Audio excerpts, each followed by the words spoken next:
Hello everyone, and welcome to this pick a card reading.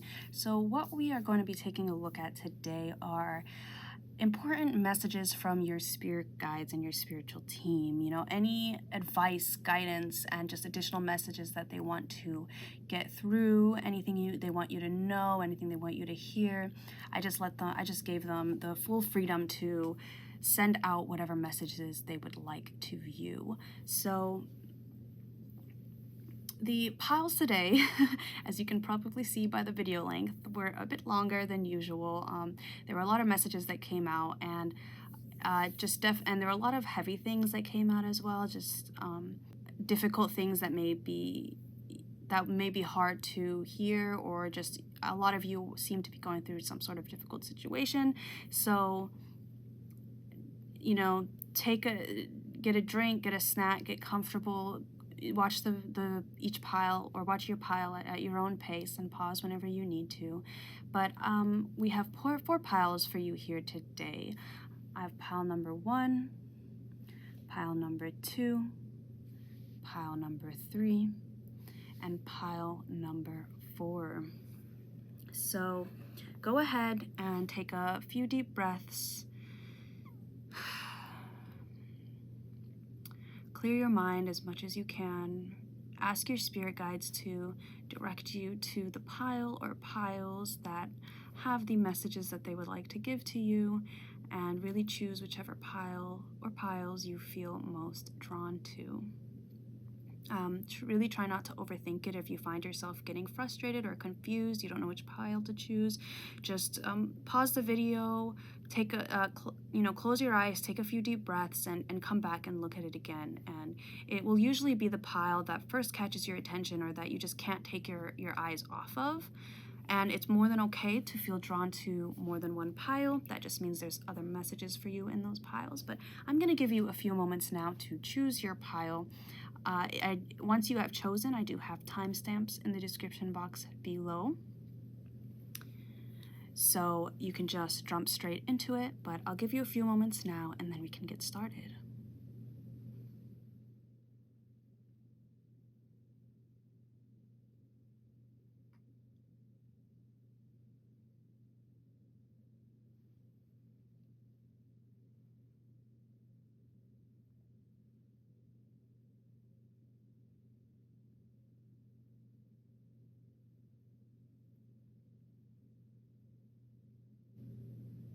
Alright, if you have chosen your pile, feel free to jump straight into it. If you need more time, it's more than okay to pause until you have chosen your pile, but let's go ahead and get started.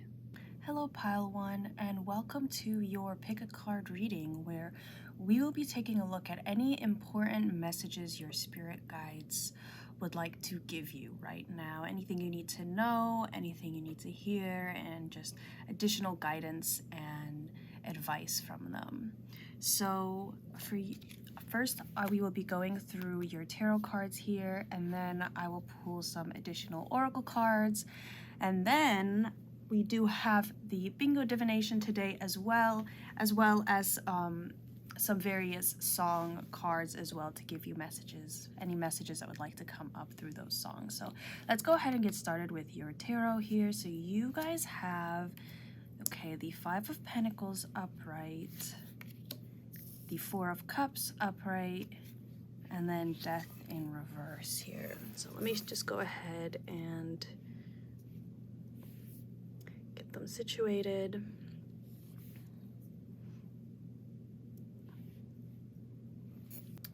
So to start out, we have this 5 of Pentacles here, and the 5 of Pentacles a lot of the time talks about a sense of lack, a sense of loss, a sense of abandonment, and just very harsh conditions where you just always feel like you don't have enough. It's that feeling of no matter how much you gain or anything around you, you always feel like you don't have enough, and that you will always need more. And this can come up in most often it can come up with like money, like never feeling like you have enough money. But it can also be like attention, like maybe you feel like you don't have enough love given to you or enough care. Like maybe you feel like you don't really have anybody that truly cares about you. It doesn't necessarily have to only do with finances and money though, or like material objects, though that is usually the most common area where this card shows up in. But I do see that this is an illusion for you, and I don't mean to invalidate your feelings in the sense of, you know, maybe you do have a lot of bills that you need to pay, and you every month or every time it comes around, you never feel like you're going to be able to do it, or you just make ends meet, and it is quite stressful to always be worrying about that. But change starts from within. That is the message here. Change starts from within. And we have this Four of Cups here after this Five of Pentacles. And you can see in this Four of Cups, this man has these 3 cups here, and a 4th one even being offered to him, but he has no idea. He's sitting here sleeping and is so caught up in his day-to-day and his worries and his stresses and like, oh, I'm never going to be able to do this, or it's always going to be like this, that he doesn't see this 4th cup being offered to him. And I feel like that's kind of where you are at right now, where maybe you just have so many things to worry about in your day-to-day, or you just have been living like this for so long, living at the edge of just making ends meet or just having enough to survive, that it's hard for you to see anything else. It's hard for you to see how you can change this, or how you can reinvent your life in order to change this perspective or this outcome, this outlook on life. Because I feel like it is possible for you to live comfortably. I feel like I'm talking a lot about in the sense of like finances and material things, so maybe for the majority of you it's like that, but if it's not, just take what resonates for your situation, where like maybe it's a partner that you feel like doesn't meet your needs, or just meets them enough. Like, really take it how it resonates. But for you guys, pile 1, I do feel like the majority of your struggles and these issues is due to having this sort of lack mindset or lack outlook on life, where, you know, nothing works out for you. Like, maybe you say these things on a day-to-day basis, like, nothing works out for me, or I'm never going to be able to afford this. I'm never going to be able to pay this bill. I'm broke. I'm poor. I don't know how to manage my money, or things like that, where you're have a very negative outlook on this certain area of your life, or these certain areas in your life. And that prevents you from seeing a way forward out of this, from seeing the opportunities that your spirit guides and that the universe presents to you that will help you. Like, I'm seeing like a stairway, and somebody not willing to climb those stairs in order to reach the top and to rise above where they are currently and to move forward. And I feel like what's preventing you from doing that is this hopelessness that you feel, this feeling that you will never have enough. You will never get out of this. You will always feel like this. And that's just that's not true. It's not true. And this outlook on life, this perspective on life, could have stemmed from some sort of childhood, so like the way you were raised, maybe the environment you were raised in, where maybe your parents were always either struggling with money or just always worried about money. Maybe they were all very, it could be like it doesn't even have to be, like, it could be that for some of you growing up, your family really did struggle with money, and so you saw that, and now you've kind of taken it on where it's like a cycle there. But it doesn't even have to be that your family literally struggled with money, but it could just be that your family had that outlook as well. Like they could have had enough money to maybe they had enough money to live comfortably, but they had a very I don't want to say stingy, but like they were just very much also in a lack mindset as well. And so you kind of taken that on as well. Like I'm seeing, like, even because I feel like maybe you're like, man, why do I even feel like this when I grew up in a fine household. Like my family never struggled with money, or we were able to live comfortably and always have food on the table and things like that. But even if that's the case, that just goes to show you that a lot of the time it's about your perspective and your outlook and how you think of that money, or how you think of that attention that is missing from your life, or how you think of whatever this situation here where you feel a sense of lack and you feel a sense of loss, or you feel like you'll never have enough of it. And that is why this death card is here in reverse as well, where the death card in reverse often talks about being very resistant to change, being very resistant to letting things go. And I feel like you've been living like this for so long that it's almost comfortable to you. Letting go of it is scary. And so you hold on to it even though it may not be the greatest, it may not be the best for you. You're unwilling to let it go and to grasp this cup here because it's unknown, it's new. You're not really willing to, or right now at least, you're not really willing to reach out and make a change. And I feel like this may be kind of harsh to hear, but I'm really getting this message here, and I want to let you know because I hope that some of you will take this and understand it, even though it may be hard to hear. And trust me, I am not here to judge you or make you feel bad about yourself, but the message here is that I feel like you have this mindset of, or at least some of you, because I'm hearing the message, so some of you have this mindset of, it's like you ask the universe or God or the divine, whatever you believe in, or just, maybe you don't believe in a God and you're just, I don't know, asking in general. You just ask, I want this change. Please give me, please give me more of whatever it is that you lack. And then the universe gives it to you. The universe presents those opportunities that will get you to the place you want to go, get you to the place you want to be.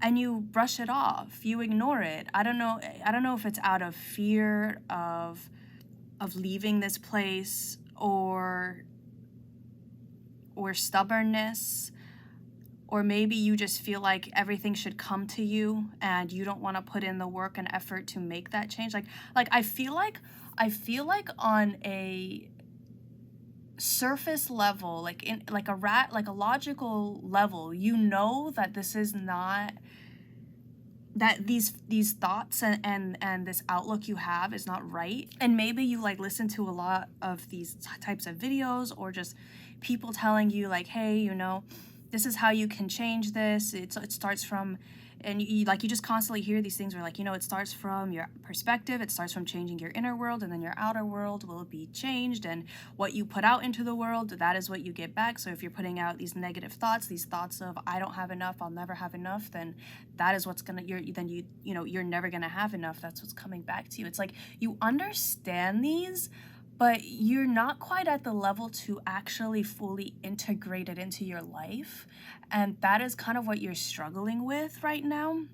And I think that's where this death in reverse is coming from, where it's like you want so badly to be able to have that positive mindset and to be optimistic of the future. But it's like some part of you is resisting it so hard. And I would really take a look at it and understand what part of you, why are you resisting that? where is it coming from in your body? It could be that you need to do a bit, like to look more into, I would say, the root chakra specifically, because that chakra is really all about security and stability, and it's where a lot of fear comes from, fear of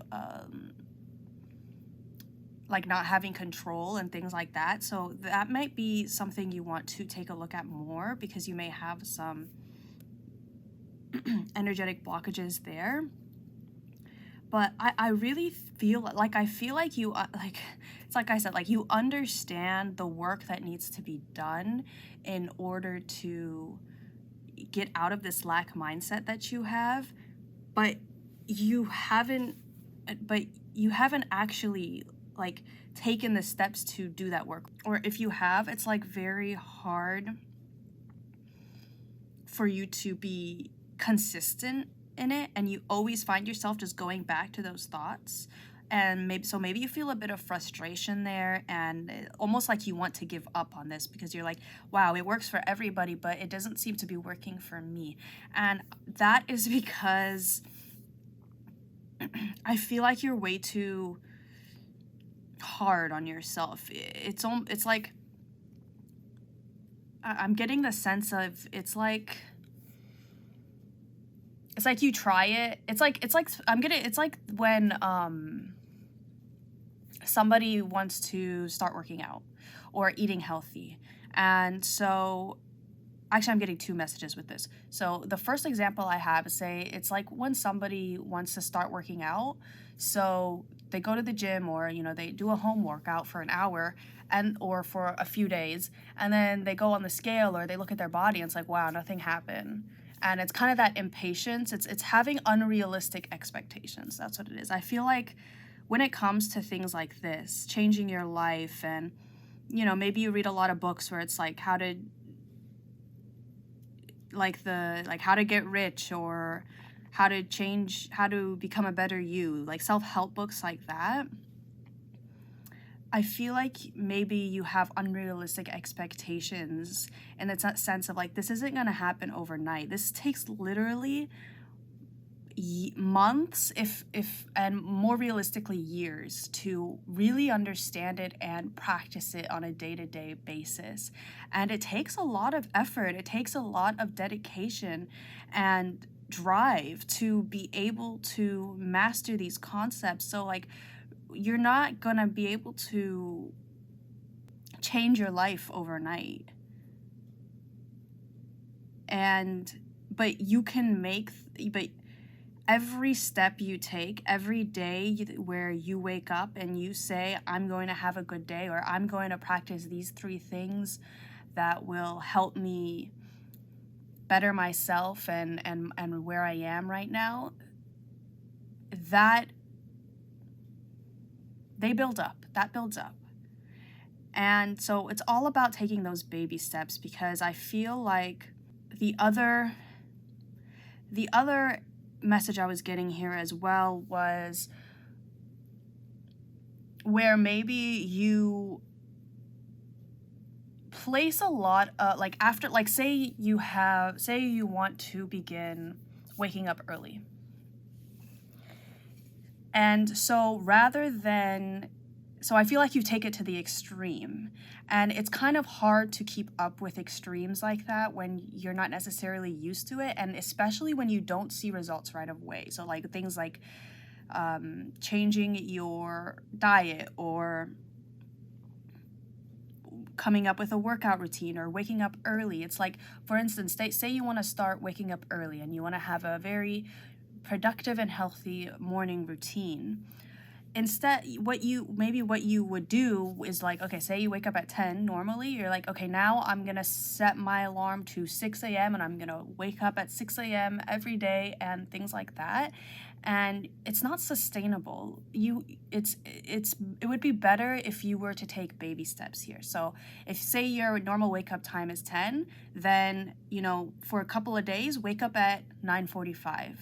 once you're able to wake up at 9:45 normally, then start waking up at 9:30 and continue to do that gradually.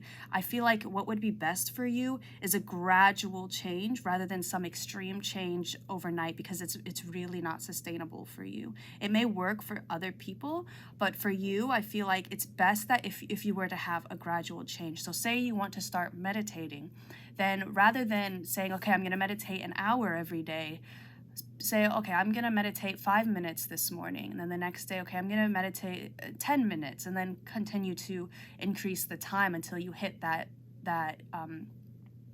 goal that you're reaching for. That's really, that would be really helpful for you, actually. So I want to get some more cards here just to get some more messages and information and advice that your guides would like to give you. So for my pile ones, what important messages do their spirit guides want to give them right now? What do they need to hear or know?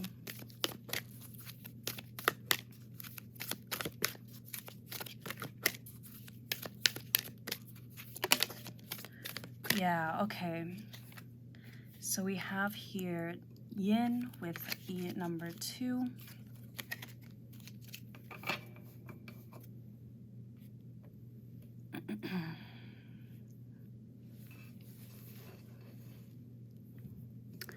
I'm gonna put that right here.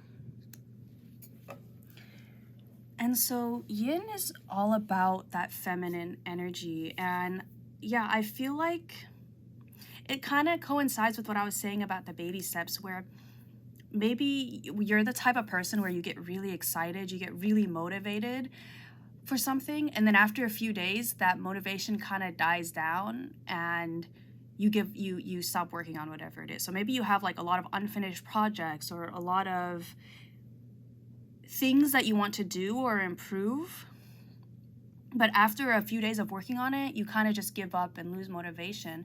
And I feel like that's because you are way too much in your masculine energy, that energy of go, go, go, and then you don't really allow things to come to you, like with this 4 of Cups. And you can even see in the 5 of Pentacles as well, where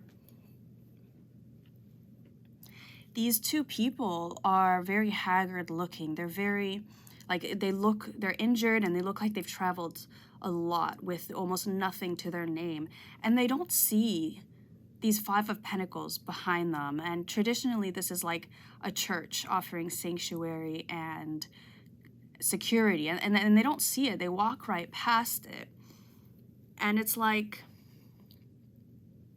you're not able to see all these opportunities, all these different ways that you can improve where you are, your life and where you are, and move and rise above where you are right now, because you're not taking the time to actually be able to see them. You're missing a lot of messages and opportunities that the universe is presenting to you.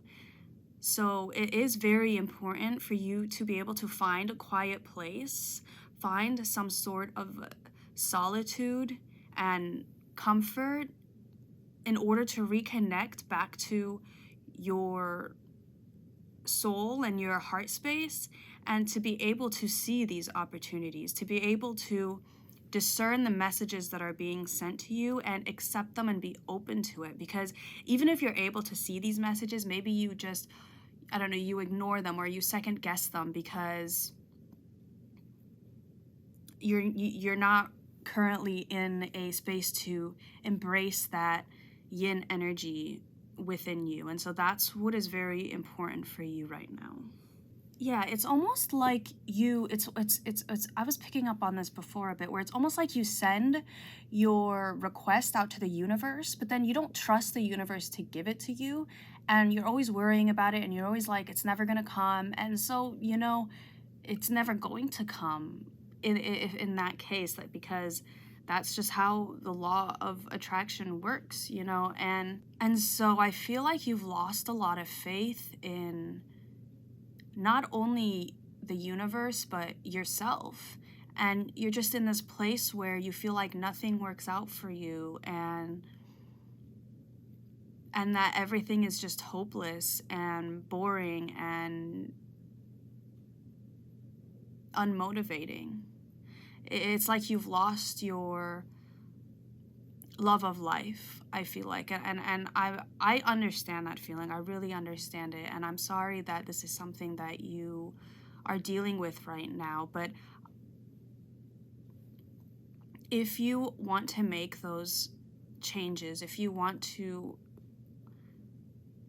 see the light in your life once more, it is definitely very important for you to connect back to this yin energy. And the most popular, I would say, or the easiest way, I wouldn't say the easiest, but the most well-known way, I would say, is by meditation. And if meditation is something that you have been wanting to get into, or maybe you already do, then continue to practice that and find, there's so many different meditation types out there. So definitely experiment and find what works best for you.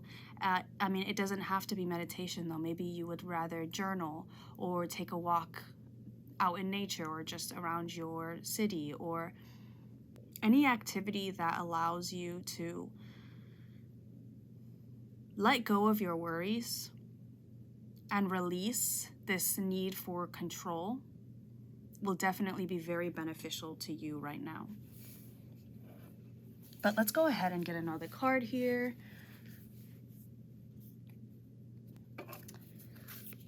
So what important messages do your spirit guides have for you, pile 1?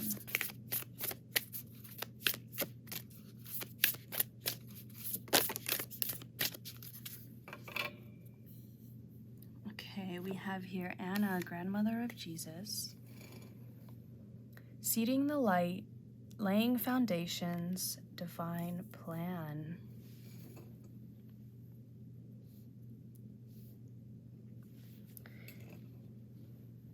Yeah, I did say boring before, right? I feel like maybe you feel like your life has stagnated a lot, and it's like you go through the day doing the same things over and over, or doing a lot of monotonous tasks that don't even bring you like pleasure. Like, I feel like maybe you're the type who, whenever you're feeling bad or whenever you're feeling down, you go and you scroll social media or you watch a TV show and things like that, and it doesn't even make you feel better. I feel like finding things that, when you're in this really down and dark place, finding things that will allow you to not only like get out of it, but also acknowledge it, because you're feeling these things for a reason. And so when you have this, like, I just feel like I have like this pit of despair in me, and it's like, whenever it's so unbearable for you in that moment, that is when it's time to meditate, or it's time to journal, or it's time to take a walk or take a bath, things like that. And I feel like that will help you out so much, pile 1. Yeah, and I feel like the Anna, grandmother of Jesus card here, your spirit guides are saying that they're here to help you, and that they are here because I feel like maybe you have yet to find your passion in life. You've yet to understand your soul's calling. And another thing is, your soul's calling doesn't have to be some big grand gesture or path that you have to take. It can literally be just living your life in pleasure, living your life doing what you love to do and things like that. So when I say your soul's calling, I don't mean like going and writing some super popular book that changes a million people's lives. It can literally be just you doing whatever lights you up. And I feel like you have yet to find the path there. You have yet to find the path to your highest calling. And that is why this yin energy is coming up as well, where you are at a stage where if you are to listen, if you sit still and listen and be open and receptive to the messages the universe and your spirit guides are sending you, that path will open up to you. But let's get another card here.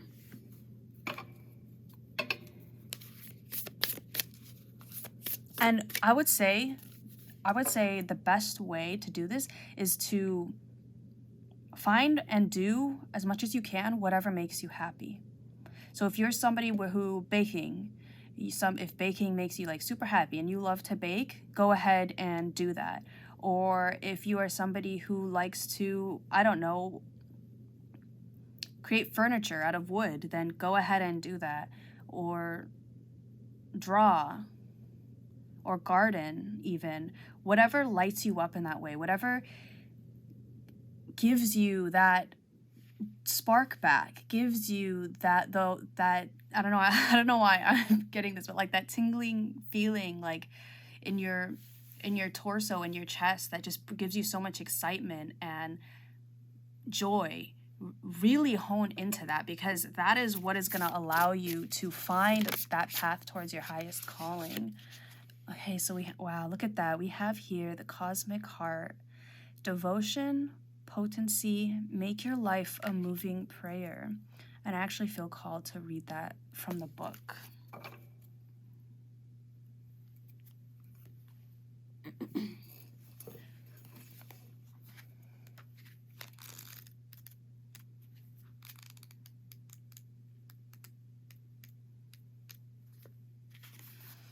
All right, so we have here the cosmic heart. Devotion, potency, make your life a moving prayer. When you surrender to a state of devotion, you find yourself flowing with all of life. And yeah, that's that yin energy right there. You're being called to refocus your attention deep within, to the intelligence of your own heart, to bow with deep reverence to your inner temple, to live your life in devotion to this place, to make your life one big moving prayer. And I'm also getting the message to live your life in devotion to you as well. And no matter what anybody else thinks, or all the judgments and the criticisms that other people give to you, live your life devoted to you and to your path and to your highest calling. Perhaps you felt a bit off kilter lately, sensing that the potency of why you're doing things has gotten a little watered down or weak. Yes, perhaps you've forgotten that what made you start doing them in the first place. If so, this is your call to take a moment and reconnect with the truth at the very center of your heart, to get back to the essence of what you're about, to devote your life to what you care most about, to turn your gaze deep, deep, deep, deep. There are seasons for harvesting and seasons for sowing. Right now, you're being called to plant your soul's seeds and sing to them with deep devotion, to feed them with the sweet waters of your own soul, to lose yourself in the potency of what it is that most expands your heart, to live your life according to what makes you come alive rather than what everyone else thinks, to make your life one big moving prayer. And the Starseed Soul Inquiry is, how can you make your life a moving prayer? That's and I'm so glad I read that passage actually, because I feel like that perfectly sums up everything that we've been discussing as well. But let me get another card here, pile 1. And this deck actually is called the Dark Mirror deck, and the cards in here are kind of what part of your shadow is currently the most kind of like prominent in your life. And so let's go ahead and get a card here. What part of your shadow does your spirit guides want to point out to you? Okay. So we have here peaceful among thorns.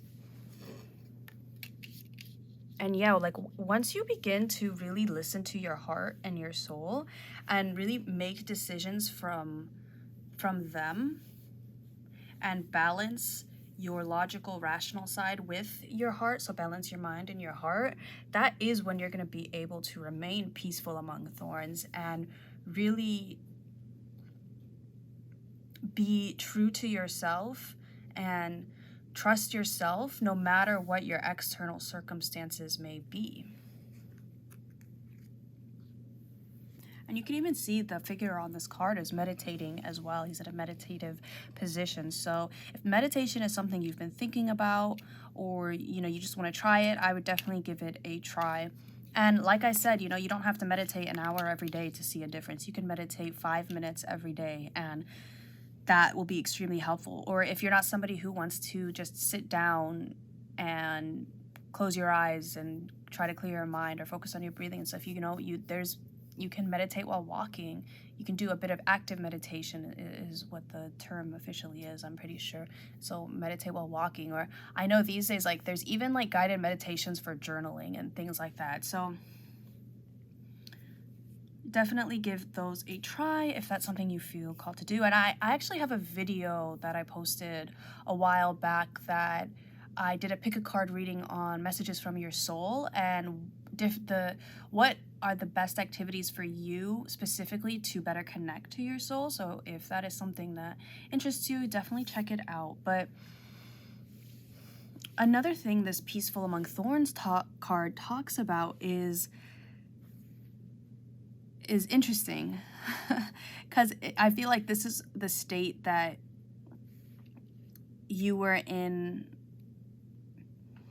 because it talks about how not every problem can automatically just be solved by being spiritual. And like specifically one of the lines that says, I think, is like, sometimes in order to solve a money problem, you need money, like spirituality and meditating and connecting to your soul, that's not the end all be all. That can definitely help a lot. It can give you a very deeper understanding of your life and yourself, and help you better navigate these struggles and these challenges that you go through. But you also have to be practical. And I feel like what this card is asking you is to balance that spirituality and practicality. So, for example, say you want to manifest a relationship. That's what you're trying to manifest. You want somebody who you can really connect with and who respects you and you respect them, and who there's mutual love and trust and honesty between you two. And so you've been doing everything that you possibly can, like maybe you've been scripting, or you meditate and visualize having that person, or you just are praying for it, whatever the case. But then the universe presents you with somebody that could possibly be a match, and you just immediately reject it. Or maybe you just don't really do anything other than like go to work, come home, go to work, come home. Or just maybe you work from home, so you just stay home the majority of the time. And it's like, yeah, spirituality and being able to understand and utilize source energy is very, very helpful. But we are also living on Earth. We are living in this 3D physical realm. And in order to manifest things like that, we need to meet the universe halfway. And I feel like specifically for you, it's like the universe presents you with something, but you like refuse it because, I don't know, maybe you just, because we have this Four of Cups here, which talks about like refusing these offers, refusing these opportunities. And so I feel like maybe, and that's why it's important to be very open and receptive and flexible, and not take things and not judge a book by its cover. I'm hearing. I feel like for instance, going back to that romantic partnership that maybe you want, if that's something you're manifesting, it doesn't have to be, put it to whatever situation you're in. Oh man, this is gonna be a super long reading, but I have a lot to say. But for example, say you are trying to manifest that partner, and then you meet somebody in your life and you instantly say no without even really giving them a chance. Maybe they don't fit your expectations of what you wanted. at first glance. And this is really a message here that to just be more flexible when it comes to the outcome of your manifestations, because I feel like maybe you focus a lot on like, you know what, I want it exactly this way, and if it's not exactly this way, I'm gonna reject it, even though it could possibly be better than what you manifested. You know, maybe what you were trying to manifest, maybe you were thinking of, like, for example, say you're trying to manifest a car, and so you're sitting there, you know, right, maybe you wrote down everything you would like in that car, and you see it exactly. You're presented with the opportunity to be able to get this car, but it's the wrong color. You wanted a blue one and it's red. Try not to reject it right away, because maybe it could be that you prefer that the red looks better than the blue car, or that or maybe it could be that there's some defect with the paint in the blue car and they have to recall it. And that would be a whole issue, you know, when you'd be left without a car. So definitely, this is the universe asking you to not judge a book by its cover, and don't reject something. Don't reject this opportunity or this thing that is being given to you, this gift that is being given to you from the universe, just because it doesn't meet your expectations at first glance. But let's get another card here, pile 1. Oh, it's gonna be such a long reading.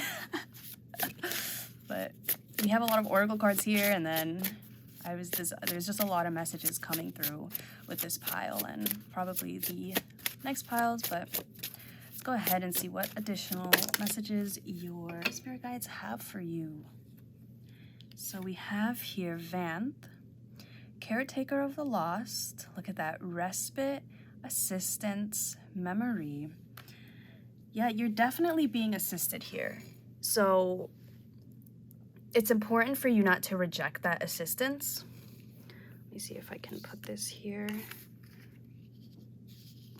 Okay, yeah, that's fine. So yeah, so it's definitely important for you to not reject this assistance.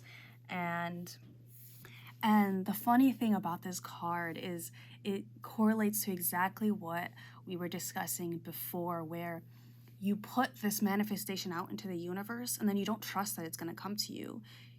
You doubt and you fear, and you maybe even you curse at just your situation and how hopeless you feel about it. And this card, Vanth, talks about how this being, she provides all the necessary tools and aid and assistance that people need in order to move to their proper place, to where they belong. And I feel like that is kind of sending the message here to you that as you need that to cultivate this faith within yourself and within the universe, and you will not be led astray.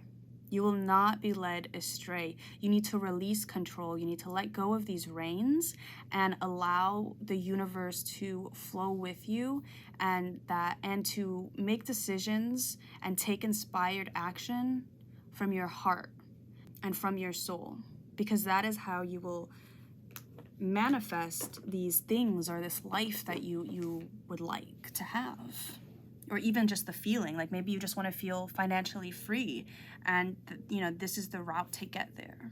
Let's get our last, actually it's not our last oracle card, we'll do the last oracle card once I get through the bingo divination and all that, but for now, let's do this. Ooh, these are flipped over already, but let's get a chakra and crystal message for you, pile 1, from your spirit guides.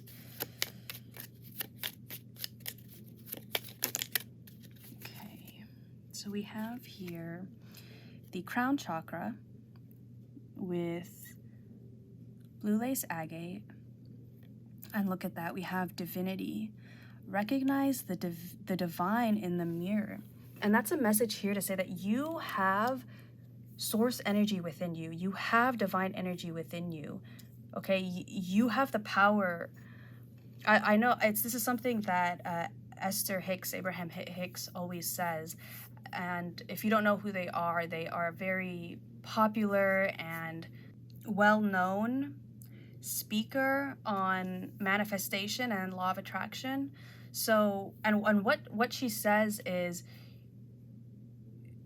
it's something like this. I don't know if these are the exact words, but she says, you have the energy that creates worlds within you. And you can use that energy to create whatever you want in your life. And I feel like that is exactly what this card is talking about. You know, recognize the divine in the mirror. And I feel like another message from here is maybe you are somebody who has a lot of trouble and negative thoughts when it comes to yourself, you know, maybe just yourself in general, your personality or your body and things like that. And maybe you're trying to manifest a different outlook on yourself, or it's just something that you struggle with and deal with. And that is a message to you about, you are a divine being. You have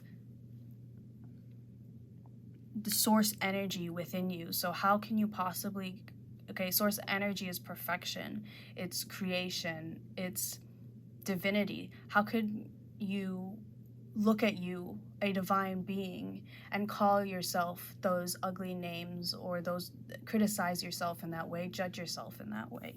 So that's definitely a message for somebody here, as well as maybe you've been working on your crown chakra, or that is a chakra that is being pointed out to you to maybe work on, as well as blue lace agate is the crystal that corresponds to this card. So that may be a crystal you want to work with as well, or just work with their energy. But now let's get some song messages here, pile 1. So I think I'm gonna get 2, but let's mix them up a bit.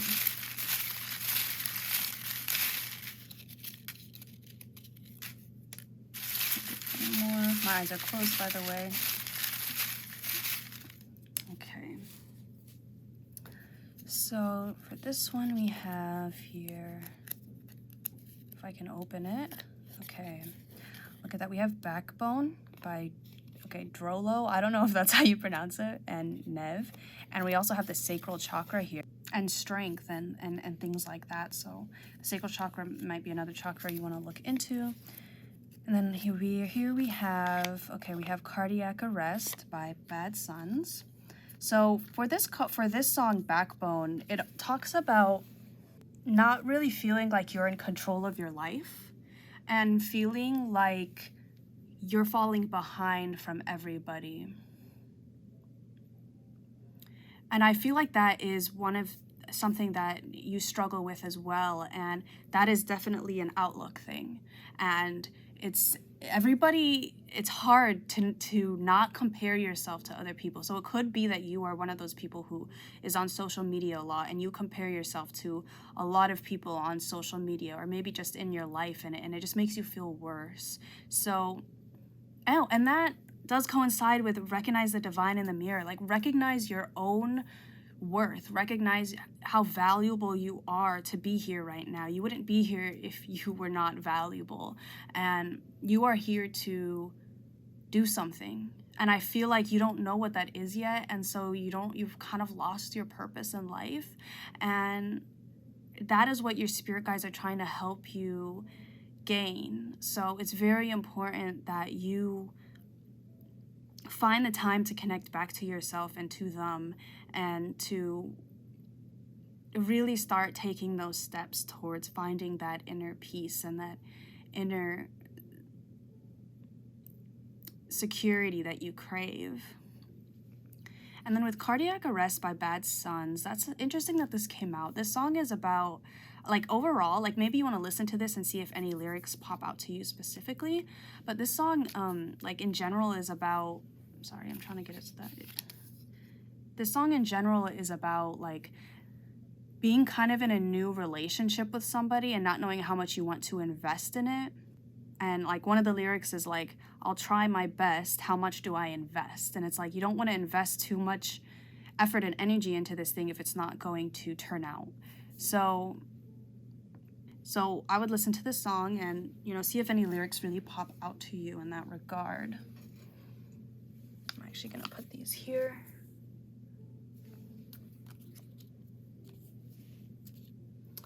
But now let's do some of this bingo divination.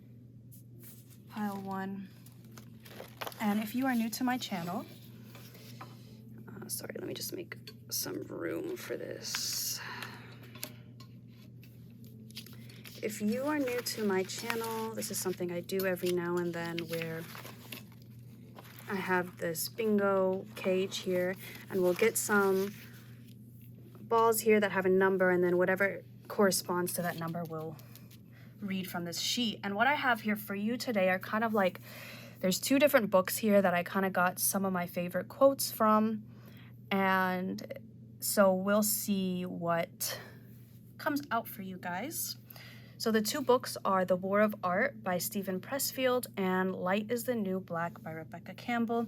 So if one of these passages comes out for you that's from that book, and you know, both of these books are like wonderful to read.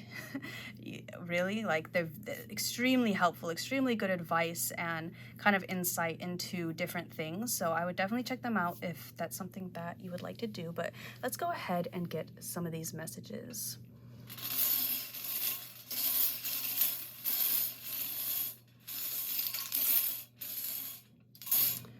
Okay, so what came out for you was 34. Okay, so we have this here. And this is from The War of Art. So we have, the opposite of love isn't hate, it's indifference. The more resistance you experience, the more important your art, project, enterprise is to you, and the more gratification you will feel when you finally do it. And what the author means here by resistance is, he talks about resistance as this force, this almost sentient force that persists and opposes you or a person whenever they are trying to fulfill what their soul is calling them to do, fulfill what their highest purpose is. And so you may feel this. So it's actually, another way to find out what your purpose is, or where you need to go next, what direction you need to go next is by recognizing where this resistance hits you most. So we have here, the more important your art, project, enterprise is to you, and the more gratification you will feel The more resistance you experience, the more important your art, project, enterprise is to you, and the more gratification you feel when you finally do it. So wherever you are feeling this resistance the most, so wherever you are feeling a lot of fear or anxiety or something that you procrastinate doing a lot, things like that, that is where you're going to find the most gratification and fulfillment. So for example, if you are somebody who, for a very long time, you've been wanting to open up, I don't know, like a cafe, say, and you've always seen it as a pipe dream. And then you always say like, okay, I can't do it right now, but in the future I'll do it. In the future I'll do it. Or maybe you just feel like you'll never be able to accomplish it. You can't do it. This is your spirit guide saying, no, it's possible for you to do it. It's possible. And the fact that it's been in your vicinity for so long, that idea, and the fact that you are so afraid to do it, you feel a lot of pushback and opposition and resistance within you whenever you think about doing it, that's because that is where you need to go. And that's just an example with the cafe. This can be like anything. So definitely take it how it resonates, but I think I'm only going to get one for you guys just because this pile is so long. But lastly, pile 1. Let's go ahead and get an affirmation for you guys from your spirit guides. Okay, I'm not going to take that just because it fell face down and I don't like how it fell out. But so let's see what affirmation your spirit guides want you to see and just use and affirm for yourself during this time period as you try to find where you would like to go next if you've been a bit lost, or just help you to feel more motivated and passionate and focused during this time period for you. Okay, so we have here, look at that, we have power. I am strong, I am grounded, I am powerful. And those are like all, aside from the grounded, but the I am strong, I am powerful, definitely affirmations for your sacral chakra. And then grounded would be an affirmation for your root chakra. So definitely take a look at,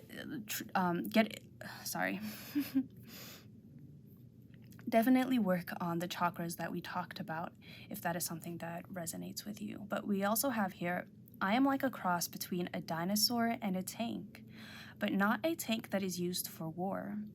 I am like a peaceful, loving dino tank who feels so strong it doesn't need to do anything but be.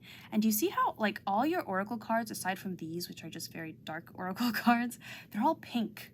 Okay, like, it's really important right now to connect to the feminine energy within you. And I'm not talking about gender here. It's just that we don't really have any other words in English to explain this energy. But I mean, aside from maybe introverted, and then, you know, the Chinese, I'm pretty sure, but, you know, the East Asian term for it is yin. And so it's just this more receptive energy, this more receptive and inward and absorbent almost energy that is you're being asked to work with right now.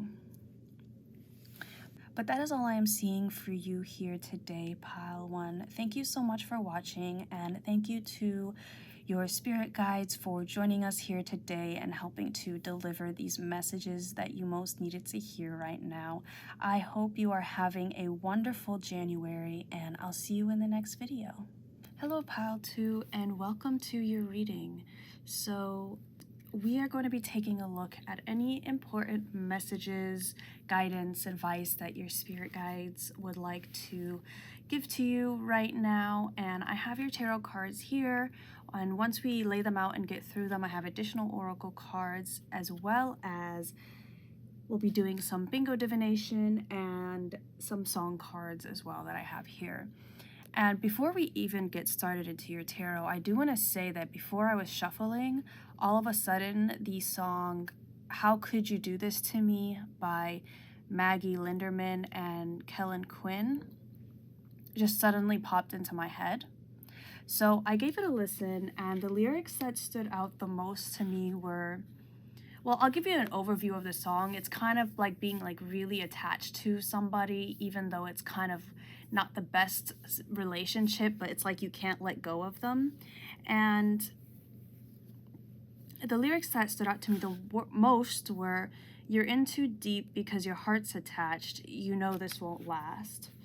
And I feel like, I don't know, maybe some of you are going through a situation like this, like a romantic partner, or maybe even a friendship where you guys have been together for so long that it's hard to let go, even though it may not be the best situation for you. But I just wanted to tell you guys that so maybe you want to listen to that song and see if any other lyrics pop out to you or if it relates to your situation. But let's go ahead and take a look at your tarot cards here.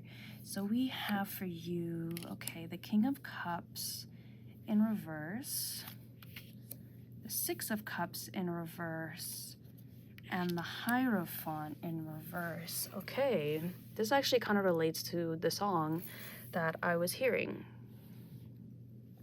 By the way, I am so sorry about the humming in the background, you guys. I don't know why it's so loud for your pile. Hopefully I tried to wait a bit to see if it'll pass, but it doesn't seem like it will be stopping in the next few minutes, so hopefully it'll stop as we get through your pile. But I'm so sorry about that. I hope it's not too loud, but I'm just getting so many messages just looking at these cards, so I kind of just want to start. But so what I am getting from this pile too is, I feel like somebody very recently has sort of, what I heard in my head was rescinded an offer from you. So, and I'm getting this can be relevant to a number of situations. So this could have been a romantic partner, and whoever this was, it was somebody you had a very, very long-term commitment with, and who you maybe may have even grown up with, like you've known them since you were a child, and or you've just known each other for a very long time and were very closely linked, and you knew like everything about each other and were like two peas in the pod I'm hearing. And so this could have been a romantic partner, which I'm getting from most of you, but it can also be like a really, really close friend or family member or even business partner. And what I'm getting is that some sort of contract here was broken, or somebody didn't fulfill a promise and broke their promise to you. I'm specifically getting that this person is the one that broke their promise, and it wasn't you that did it, and you were the one that kind of got left behind. But it could have even been like somebody broke off an engagement, or you were currently going through some sort of divorce here with the Hierophant in reverse.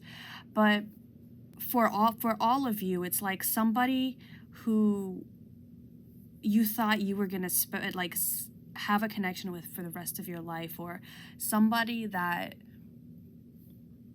you have a lot of history with, and that sort of made you a promise, now has broken it, and this has kind of left you reeling a bit because I feel like it was quite sudden. And that does make sense, I guess, with the song that was playing in my head with How Could You Do This to Me? So I would definitely give that song a listen, because I feel like there are a lot of messages for you there. But I get the sense that you think about this person a lot, and they are always on your mind, which makes sense, to be honest, because I mean, like, this was a very important, if not the most important, like, connection in your life, and now it's suddenly gone, and I feel like you're not really sure what to do, and it's almost like you've closed yourself off, or have kind of cut yourself off from everybody now, or from everything, just to be able to deal with this. And maybe because you feel like, okay, if they left, then who's to say this other person won't leave, or this other thing won't leave my life. Yeah, and this doesn't even, I'm getting for the majority of you, this is like an actual person, but really take it how it resonates. It may not necessarily be a person. Maybe it was like some job that you've had for an extremely long time that you suddenly had to leave, or you suddenly got laid off or fired, or maybe a source of income that you relied on for a very long time has suddenly fallen through.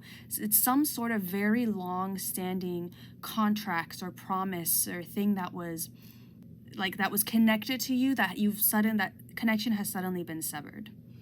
And so now it's kind of like you feel like you're on very unstable ground, very rocky ground.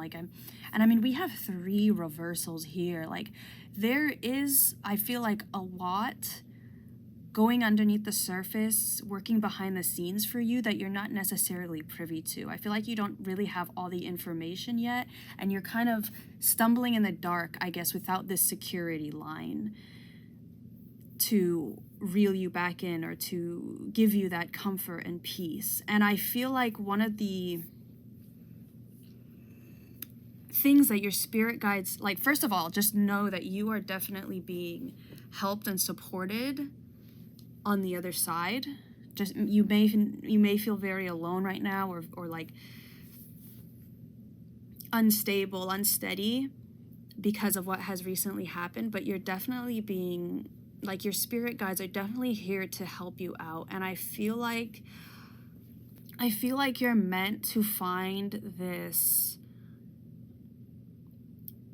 calmness and this security within yourself, and I mean, like, I feel like this has just recently happened, so I feel like anything I tell you, any words of comfort and advice and guidance that I try to give you, and that your spirit guides try to give you, will just fall on deaf ears, because it's not what you want to hear. You just recently went through a very, very impactful loss, And sometimes you just need to grieve. Sometimes you just need to be angry or sad. And there's nothing wrong with that. There's like, because I feel like this is such a fresh wound, it's like you need time to just feel all those emotions, to feel the sadness, to feel the anger, to feel the betrayal and the frustration and the hopelessness, to just feel it and let it wash over you.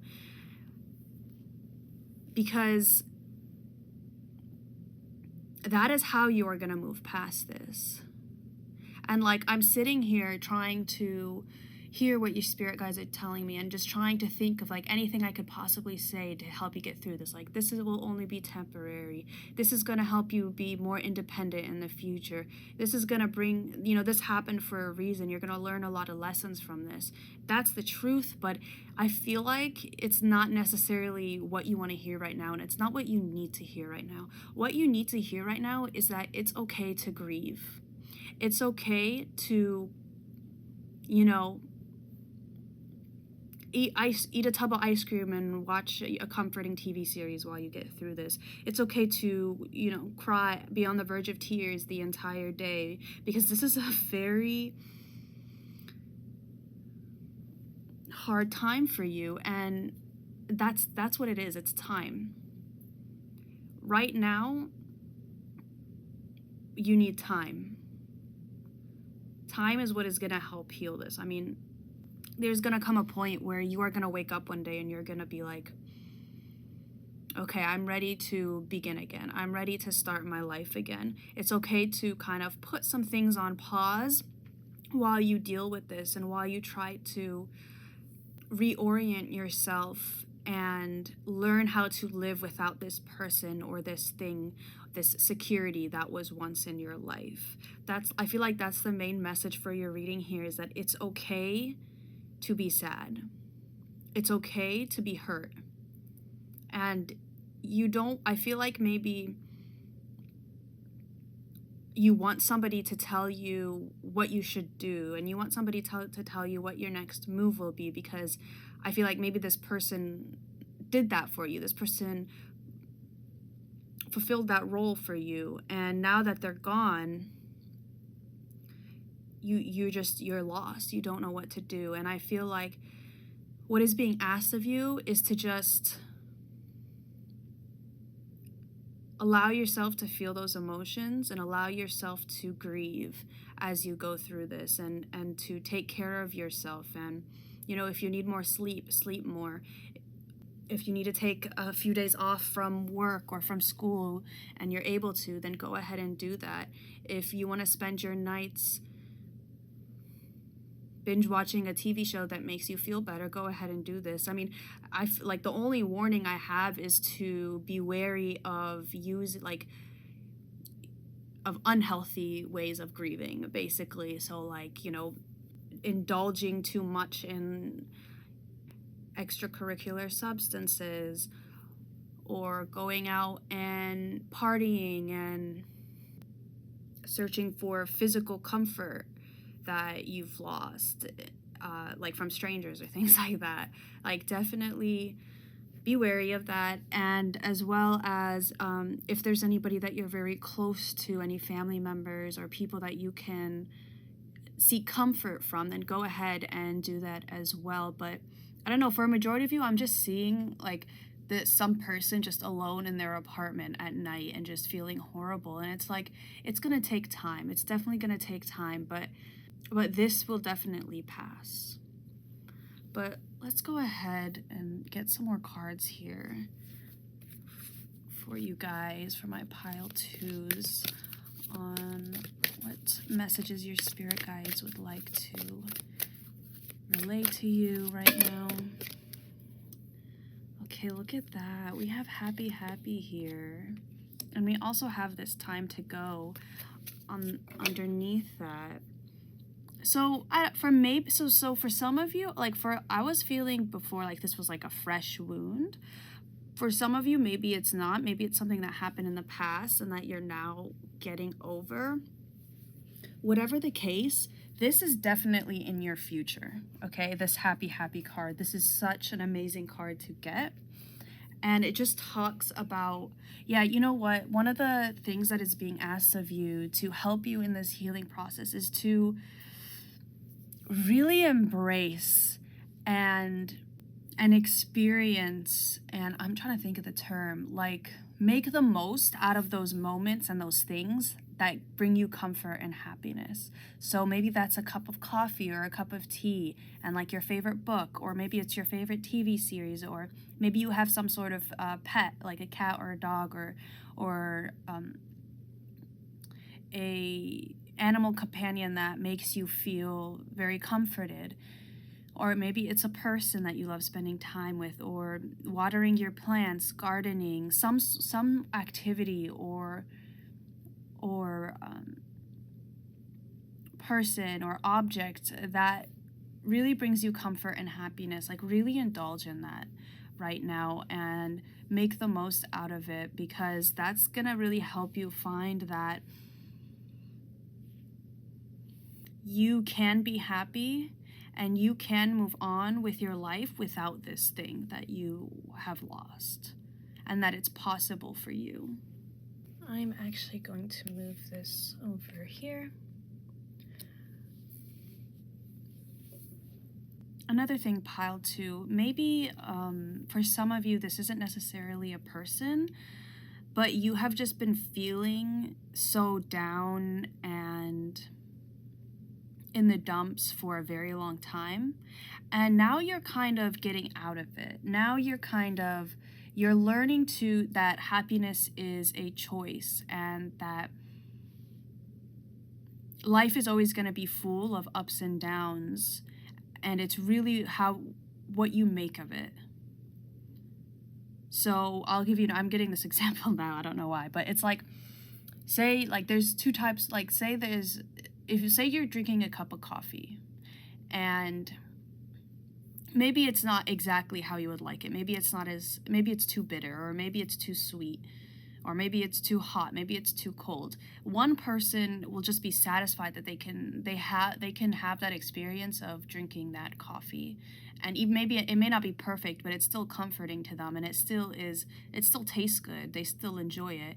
The other may just be like, oh, it's too cold, I don't want to drink it, or it's too hot, I don't want to drink it. Happiness starts from you. Joy and satisfaction starts from you. That doesn't necessarily mean you can't want more for yourself, you can't improve your life somehow, but when you're always chasing after that next best thing, you will never be satisfied. And so right now you are being asked to just live in the present moment, go day by day, enjoy the things that you enjoy, and that is, I mean, like, this card just exudes so much joy and pleasure. Just look at it.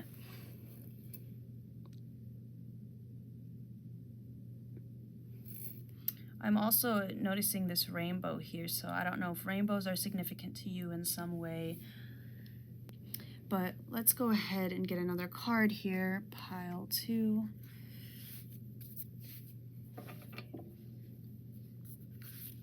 For what messages your spirit guides like to give to you? What do they want you to know and hear right now? Okay, we have here, warrior woman.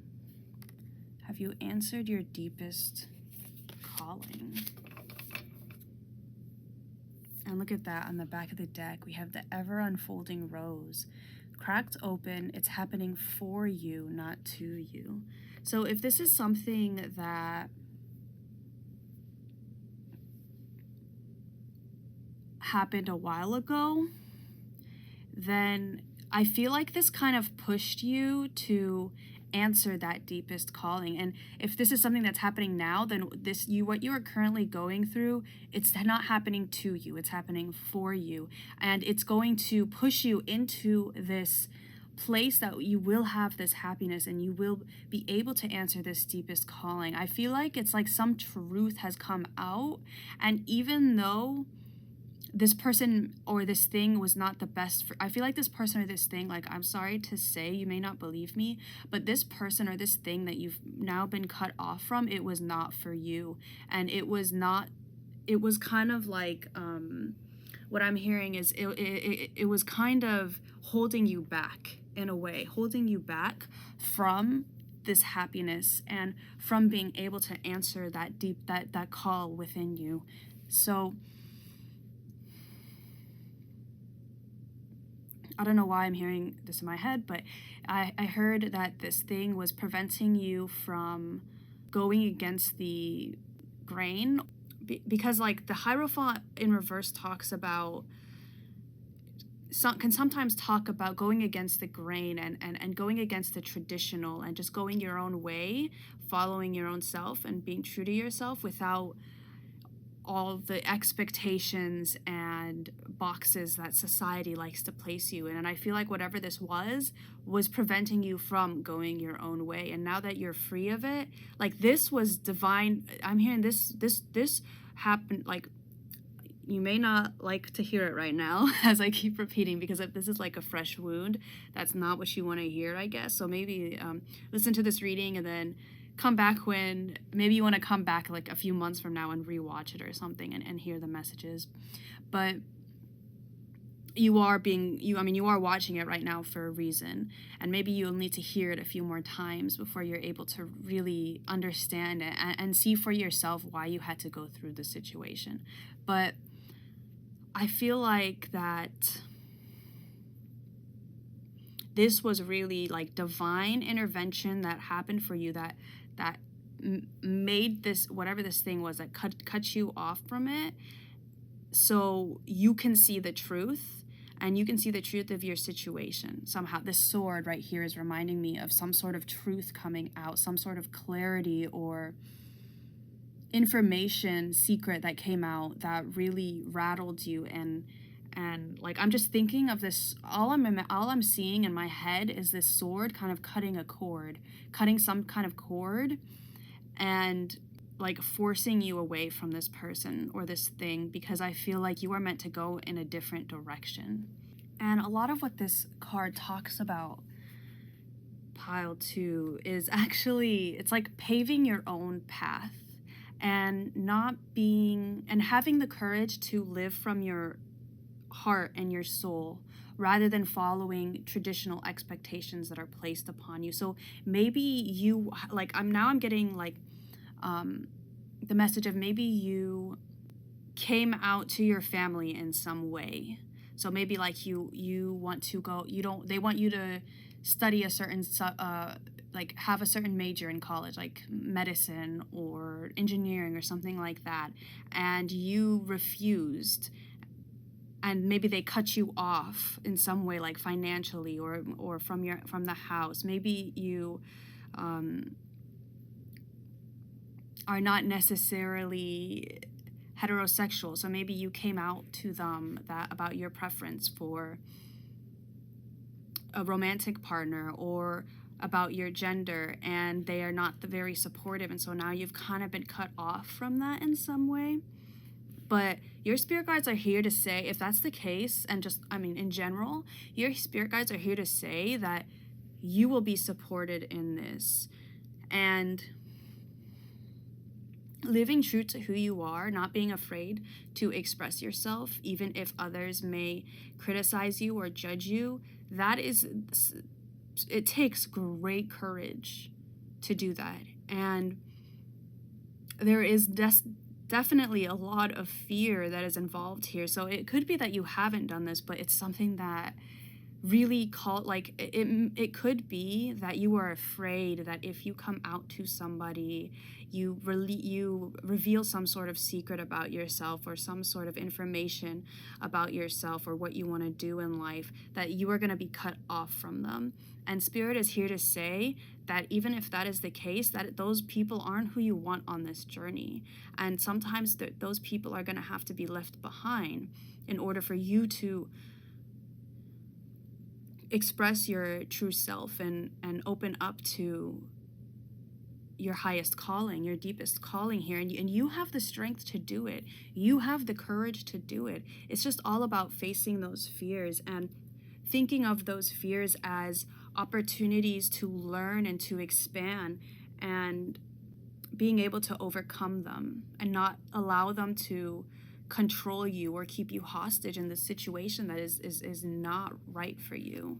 Because maybe you feel like, if this is like a romantic situation, maybe, I don't know, you've fallen out of love, or just your partner did something that betrayed you, but you're afraid to leave or to confront them because you think you're never going to get anything better, because you've been with them so long that it's like you don't have the energy and the motivation to be able to do it again.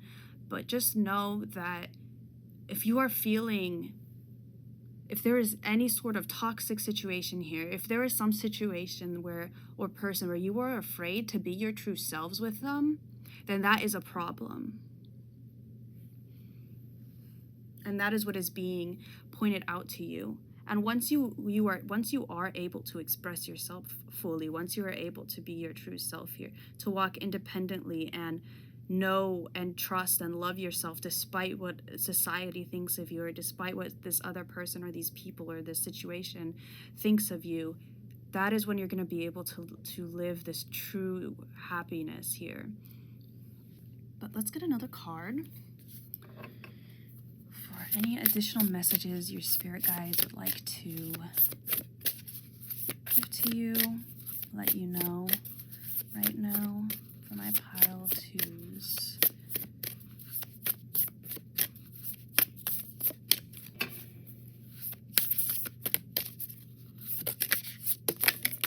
Oh, I'm going to take this because it came out, but I actually want to pull another from these. I'm feeling called to do that. But you had the Seas of Mintaka, seeing potential, bringing unconscious to light. Yeah, and that reminds me of this truth here. It's like by you revealing some truth here, you're going to be, I'm hearing like, kind of like throwing out the garbage, where anybody that maybe leaves you or thinks like a lot more like lowly of you because you're expressing yourself, you're like taking out the garbage. If they want to leave, they can leave, you know? Like whoever, it's having this mindset of whoever is against you being true to yourself and being and expressing yourself to fully, then, you know, you can go. And maybe you're afraid that you won't have like these people that you've known for so long, or this person that you've known for so long is just gonna leave, and it's gonna hurt you, and it will probably be quite hard to deal with that loss, but you're going to come out better in the end, and you are going to attract people who do love you for who you are, and who do care about you and support you, no matter, as you did make these decisions and take this path from your heart and your soul. But let's get another card here for you guys, for what messages your spirit guides have for you. And if this is for what I was talking about earlier with if you lost some tie to some sort of security, something that brought you a lot of security and stability, very soon you are going to be seeing why that had to happen, and you are going to be, like I said, yeah, I was like, I did mention before where there's some knowledge here that you're not really privy to just yet, and that is going to be coming out soon.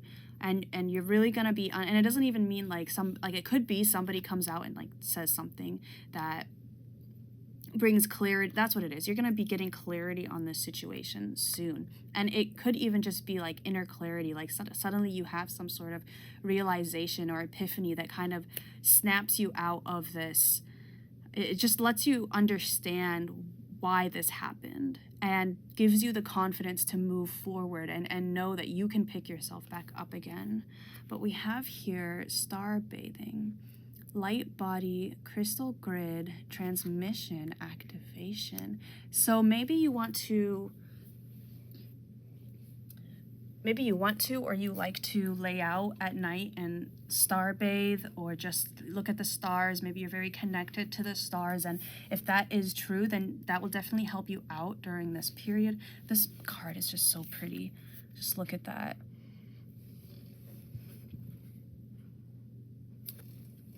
But yeah, this has definitely activated you in some way, and your spirit guides and your spiritual team are definitely helping you out here and upgrading you in some way from this experience. And if you relate to, like, I don't know why I'm getting the message here that I feel like one of your spirit guides or a lot of your spirit guides are from other like star systems and things like that. So you may want to look into that, or you may. And with this seeing potential and just the card in general, it talks about being able to see the potential and have that clarity and knowledge of certain situations. And I feel like, I don't know, if there's something that you want to reveal to like your family or friends or coworkers, I don't know, some idea, some project, some new direction you want to go towards, but you're not sure if they're going to accept it, or you're afraid they're going to reject you, or that it's not a good idea, anything like that. For this card to come out is absolutely amazing for you, and saying that new direction is what will bring you this happiness and success. And that's what this card talks about. There's so much potential there. There's so much potential there. You just need to have the courage to announce it, is what I'm hearing, to speak it, and to make those steps to move towards it, because it is your highest calling. It is your deepest calling. And another message I'm getting here is that right now you are being sent a lot of messages in your dreams specifically, or it could even be if you do a lot of evening meditations, you'll get a lot of messages in that way as well. I'm hearing specifically like that time between when you're like in the transitory period between being awake and being asleep. During that time period, you may get a lot of messages, and from your spirit guides. That may be when they try to contact you a lot. So evening meditations, your dreams. So you may want to just keep a dream journal, record your dreams, or at least like the very vivid ones, the ones that you think about for a while during the day. And then also just any messages or images that you get like when you're about to fall asleep. And with this star bathing card, it's also asking you, if you're feeling a little bit low energy right now, or if you're feeling a bit drained, a bit tired, it is because you are being your spirit and your soul is being activated right now and upgraded. So you may feel a bit more tired and drained, and so definitely take it slow those days and try your best to relax and give your body and your soul the rest that it definitely needs during this time. But let's get another card here, pile 2. So this deck is basically highlights how your shadow is showing up right now. So let's get some messages there from your spirit guides. So how your shadow is currently showing up right now, and any additional messages from your spirit guides.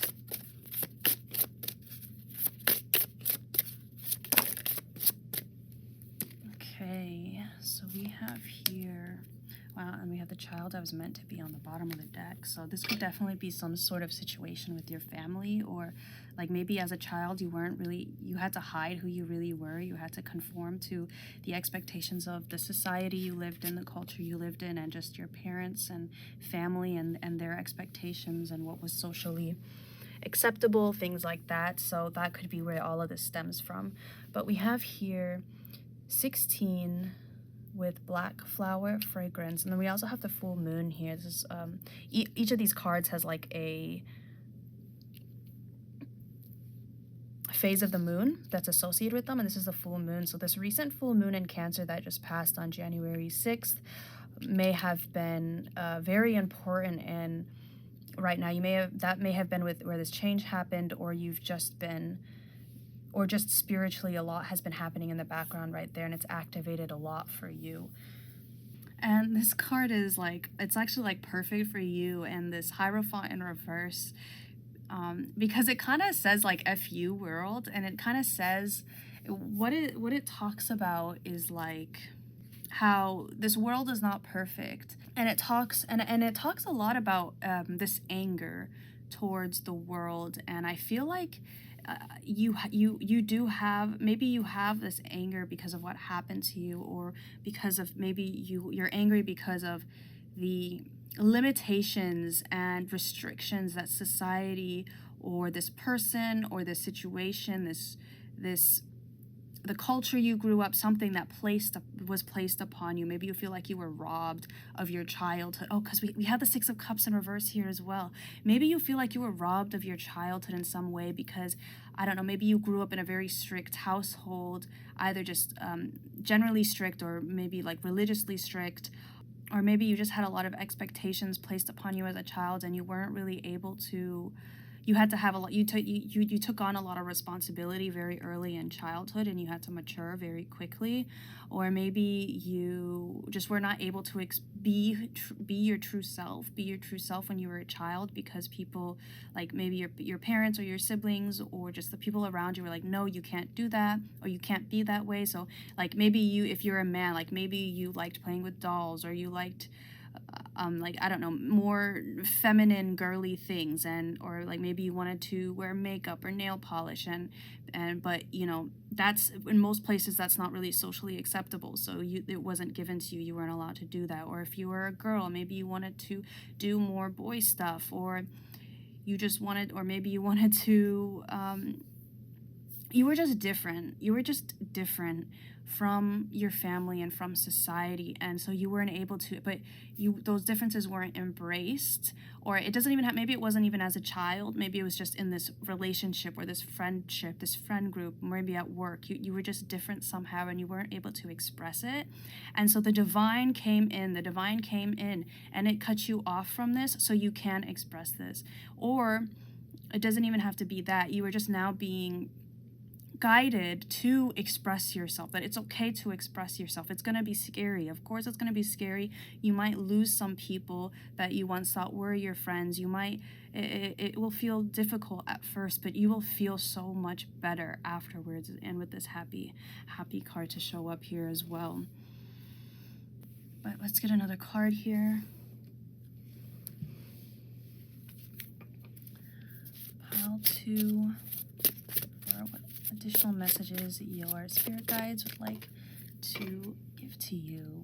So we have here, look, oh my gosh guys, look at that. We have the Golden Empress, Jewel of Abydos, I think, and then potency, confidence, magnetism. So you might want to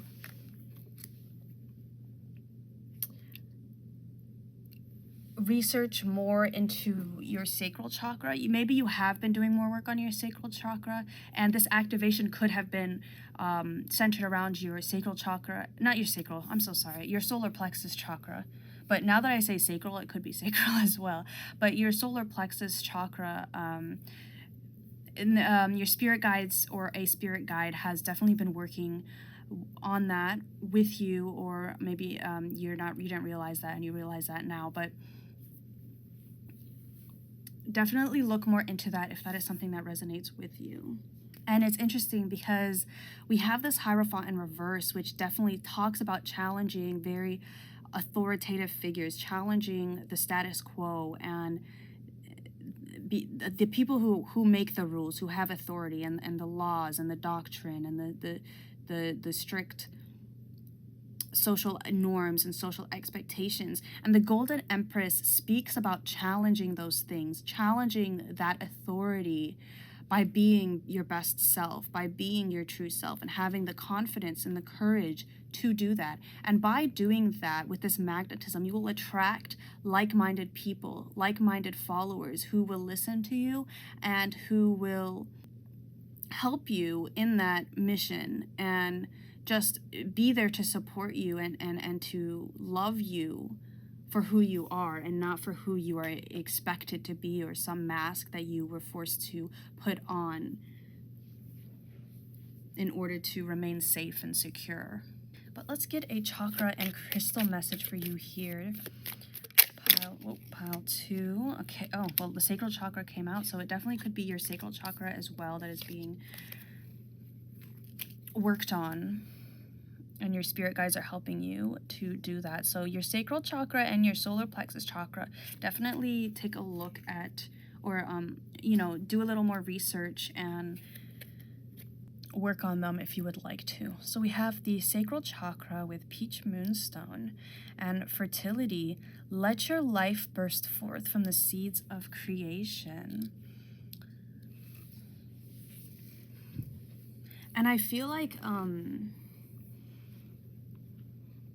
rather than literal fertility, female fertility, I mean, it could be that as well, but I feel like I had a couple different messages from this card. One is that there is something within you that is trying to burst out. There is something within you that the world wants to see, that your spirit guides want you to show, to give out into the world. And especially with this, I don't know, this warrior woman is really speaking to me. And anything that you have been wanting to do, any place you have been wanting to go, any new direction, new choice, new decision you have been wanting to make, you are being, this is the green light to do it. It will be extremely successful and has so much potential that you don't even realize. You just need to have the courage to take those steps, to take that inspired action and put it out into the world. And the other message I was getting with the sacral chakra is definitely to, maybe you want to explore your sexuality more. Maybe you grew up in a very Puritan household or Puritan culture where sexuality and just the act of sex was seen as very taboo. Nobody talked about it. It was seen as wrong or impure in some way. And so maybe you have a lot of issues surrounding that, or trauma surrounding that. So that definitely may be something that is being helped, that you are working on right now. You are healing from it right now, and your spirit guides are helping you to do so.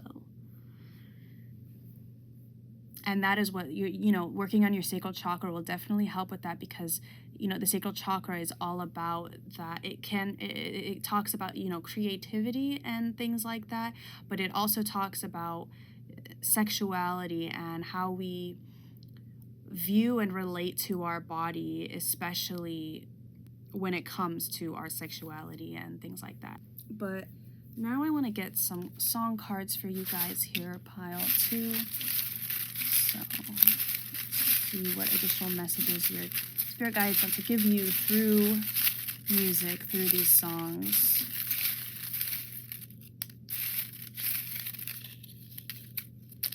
Oh wow, okay. I only wanted to get 2, but 4 wanted to come out, so we will take them all. I have a feeling that maybe you are somebody who really loves music and you get a lot of messages through music, because I heard that song in the beginning, and which doesn't often happen to me.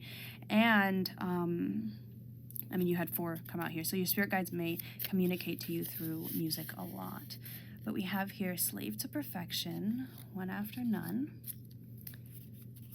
And then we have Strength to Go On, Rise Against. Yes, I love that song.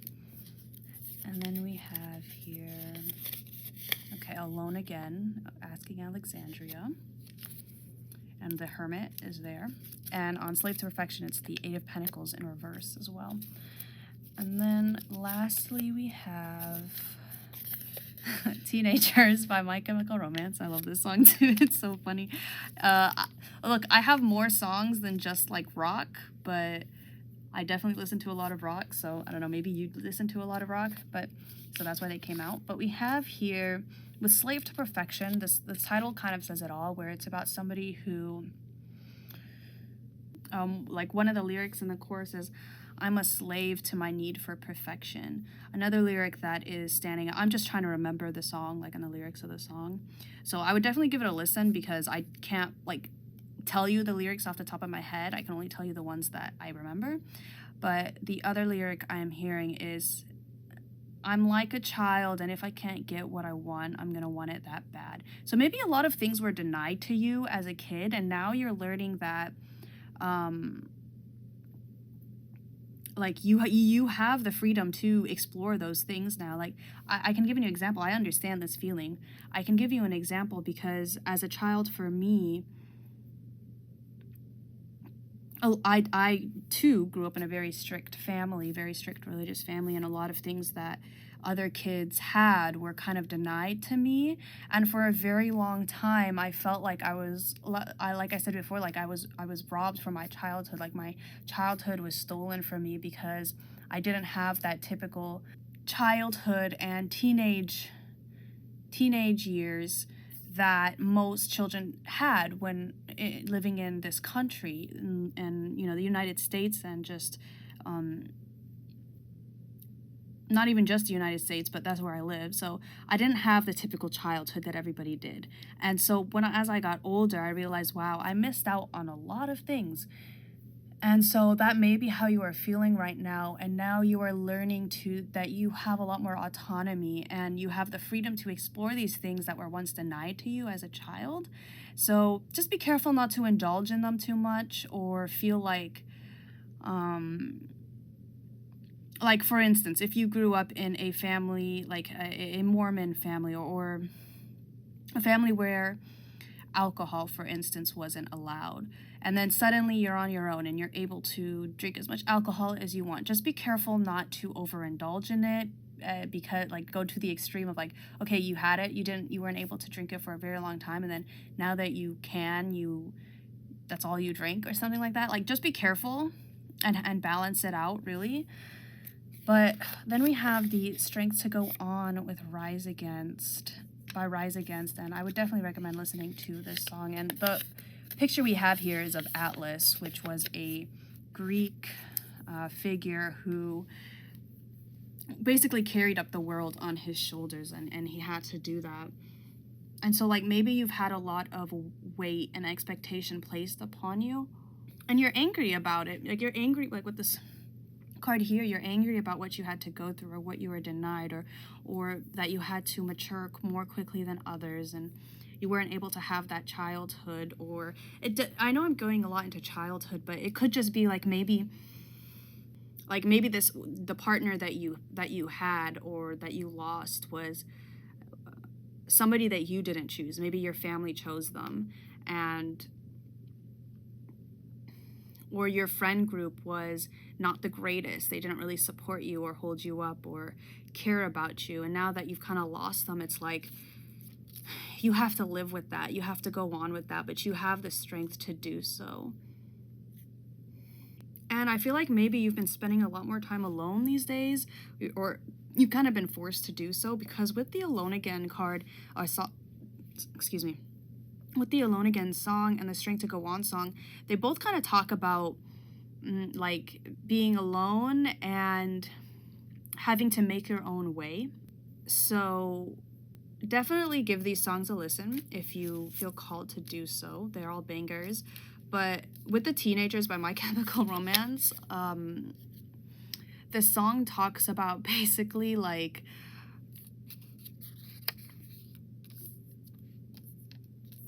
what they say. Well, I'll tell you, like, the main hook line of it is, like, it's like, teenagers scare the living crap out of me. They don't say crap, they say a worse word, but I don't really want to curse on my channel. But so they say teenagers scare the living crap out of me, and that's because maybe you were let down somehow as a teenager and didn't have the support that you needed at the time. Maybe as a teenager you were a bit of like a rebel, or are not proud of some of the things you did as a teenager. Or it could be the opposite, where as a teenager you wanted to be a rebel, you wanted to express yourself in a certain way, but was not given the opportunity to do so.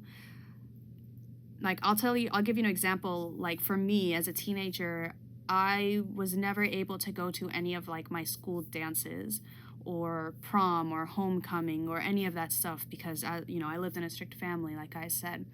And so maybe you feel like there were a lot of, you didn't have the teenage dream that the majority of the people had. And so it kind of makes you angry, and it's a lot of these things are kind of coming up for you right now, and that is because you are meant to be healing from them. And it's okay to be angry, it's okay to be frustrated, it's okay to be mad that these things happen to you, but you don't want it to debilitate you. And anger can sometimes prevent you from having this happiness here. And anger is not a bad emotion. It's not some, like, you should never feel angry. Anger is definitely necessary. But you don't want to stay angry forever. And you can always feel like you were wronged.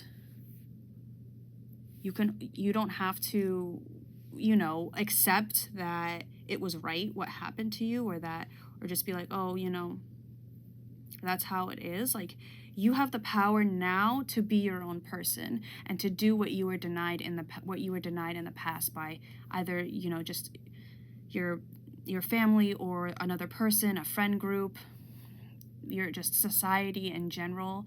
Like, you have the power now to be able to do it. But let's get some bingo messages for you now, pile 2. If you are new to my channel, basically how this works is I have this bingo cage here where we will be getting some of these balls that have numbers, and those numbers correspond to some passages on this paper, and we have a backside here as well. So the messages that I chose for today are from 2 different books. So we have The War of Art by Stephen Pressfield and Light is the New Black by Rebecca Campbell. And it's color coded, so the blue passages are from The War of Art and the pink passages are from Light is the New Black. So I think I'm gonna get 2 of these. So let's go ahead and see.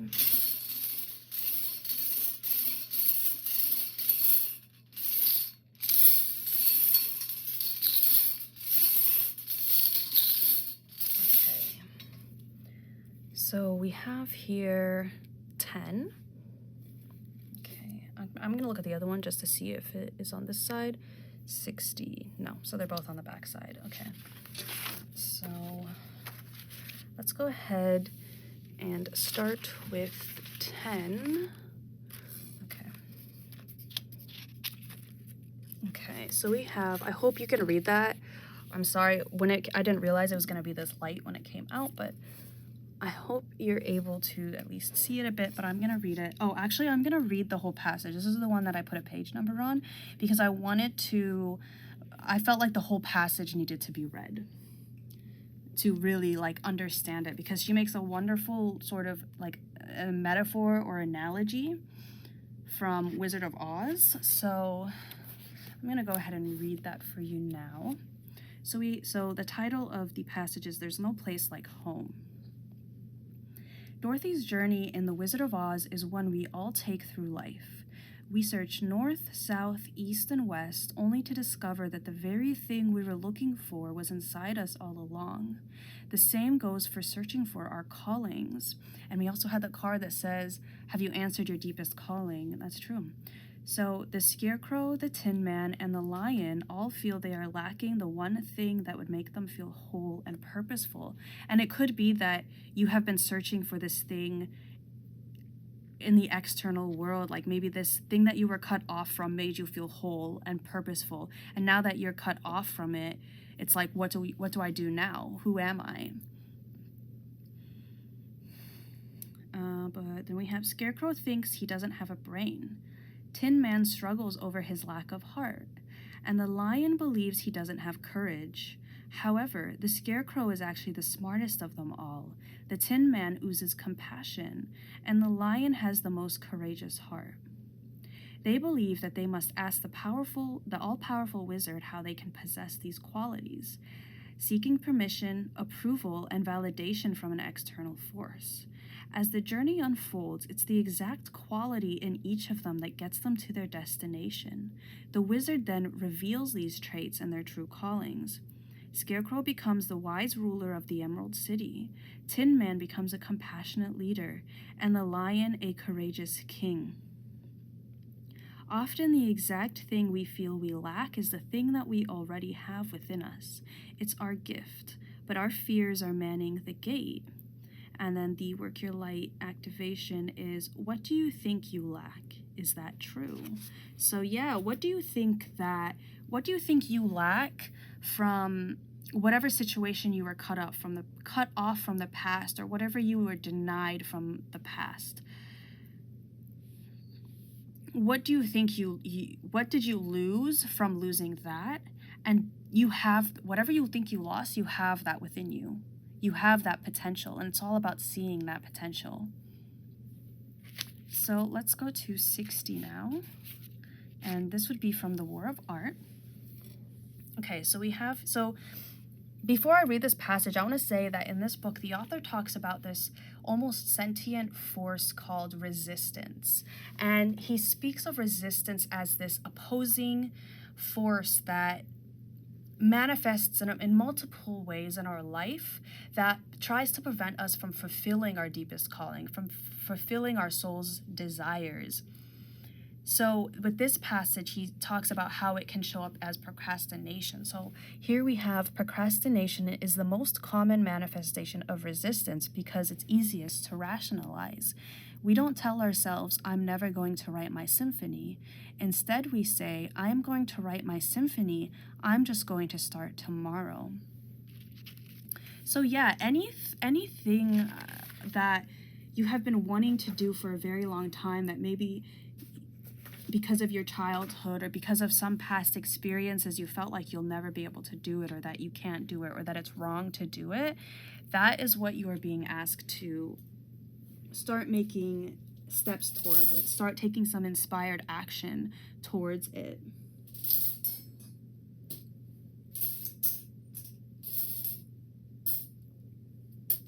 And any procrastination, any fears that battle you, that try to prevent you from doing that, that is resistance talking. And if you're gonna get any book right now, I definitely feel like you should get that book, The War of Art, Breaking Through Creative Blocks by Steven Pressfield, because I feel like that would be very, very helpful to you if you are trying to start some sort, or you want to start some sort of creative project, or open up some business, anything like that, where you want to branch out onto your own without like a lot of maybe stability, security, or like even if there is stability or security surrounding it, I think everybody should read that book. It's just honestly amazing. So definitely check it out if that's something you're interested in.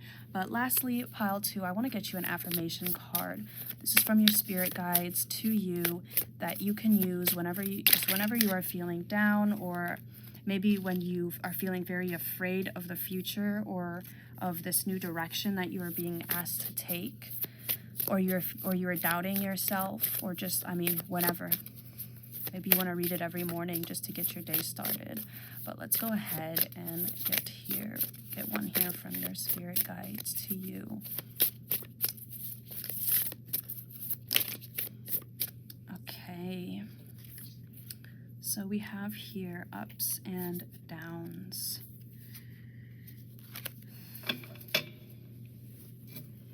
Just fix these that kind of got messed up. Okay, so we have here ups and downs. I see life as an incredible ride, and I'm lucky to be on it. Yes, the ups and downs make me want to puke sometimes, but they're also what makes things fun and interesting. And when you look back, even puking on yourself makes for a good story. I'm reminded of, I don't know why I suddenly got the image of like somebody riding a roller coaster and being super scared and puking, but then still like enjoying the ride and having a funny but disgusting story to tell at parties and later on. But that is all I'm seeing for you here today, Pile 2. Thank you so much for watching, and thank you to your spirit guides for joining us and giving us these messages. I hope you are having a wonderful January, and I'll see you in the next video. Hello, Pile 3, and welcome to your reading. So what we will be sort of looking at today are any important messages your spirit guides have for you, any advice and guidance that they would like to give, anything they would like you to know and hear right now, and things like that. Just giving them full reign to deliver any messages to you that they choose to. So I have your tarot cards here, and once we lay them out and get through those, I will pull additional oracle cards, as well as some song cards that I have here, and we do have our bingo divination as well that we will be doing as well, so stay tuned at the end for that. But let's go ahead and get started with your tarot cards. So you have the Queen of Cups in reverse. Oh, okay, the Queen of... Wait, I said the Queen of Cups. I meant the Queen of Pentacles, but the Queen of Cups is here as well.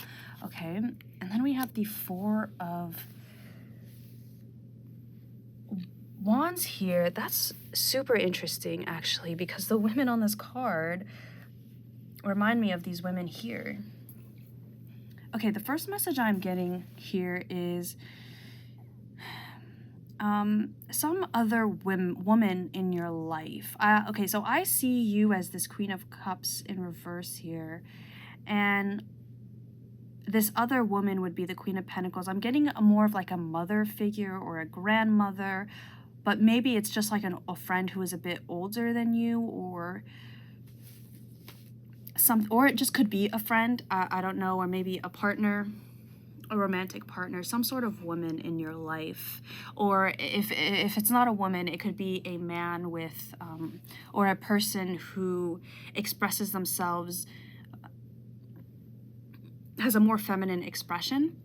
And I feel like there's been some, I don't know, some conflict between you two, or some disagreement, something you guys don't really agree on.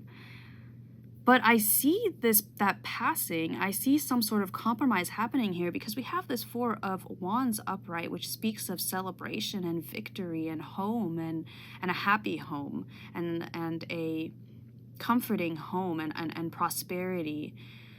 And so so with this Queen of Pentacles, it could also be two different sides of yourself.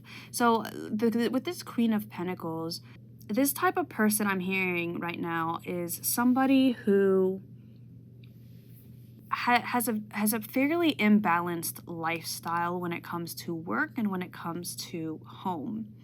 And so maybe they place a lot more emphasis on their work than they do on their home life or their family, things like that. But so maybe growing up, your mom was more absent from your life because of her work. She was very busy. Maybe she had a lot of responsibilities at work. She had to work a lot. Maybe she worked, more than one job to be able to support you guys. And because of this, maybe you never really formed an emotional connection with her. Or maybe it's like a friend who works a lot, and you haven't really been able to connect with them as much because they've placed a lot of emphasis on their work, or it's a romantic partner, and it's something like that. Or maybe this is you, and you have been sort of disconnected from your emotions and your emotional body for a very long time, and you've been focusing because of maybe some past experience or some childhood trauma growing up that kind of cut you off from your emotions, and you don't really like to feel your emotions. You kind of distract yourself or push down, suppress your emotions in some way, and maybe you do that through work, or maybe when you start feeling an uncomfortable emotion, you go to work, or you work on something, or you distract yourself somehow rather than feeling that emotion. Okay, I feel like there's like so many different people here, because I feel like for one group of people, there's some quarrel with some mother figure or some other woman in your life, and there's, you know, messages for that. For other people, it's you that is sort of having an imbalance between not only your spirituality and your practicality, like the spiritual world and the physical world, but also like work life and home life, and having a balance there. So for my first group of people who there's some sort of quarrel here with another person, I do see this passing, because we have this Four of Wands here. This Four of Wands is an amazing card, wonderful card, a card of stability and just prosperity and celebration. So maybe there may be some sort of upcoming wedding here, or upcoming gathering where you are going to be forced to interact with this person, and that's kind of, you guys are going to meet in a very neutral public space, and it's going to kind of allow you to reconnect with one another and rekindle and let the past be in the past. So maybe this is somebody, so maybe you're kind of estranged from this. I'm getting for most of you, it's some sort of like mother or aunt or relative, cousin, sibling, something like that. So maybe like a sister, and you kind of maybe haven't talked to them in a very long time, but there's some event coming up that will allow you two to sort of reconnect and air out all your dirty laundry. I'm hearing air out all the dirty laundry, all the past disputes, past arguments, and really see each other on an elevated level, and find a mutual respect for one another, even through your differences.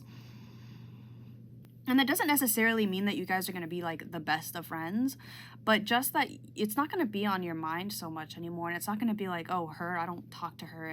And you still harbor a lot of like resentment and old feelings. And you're really going to get closure when it comes to this other person. It's really going to be, for some of you, it's going to be just being able to have that closure and be more like acquaintances. For others of you, maybe you will start to form a lot deeper bond now that both of you have sort of grown up and changed and improved yourselves, and can meet each other at a more mature and respectful level.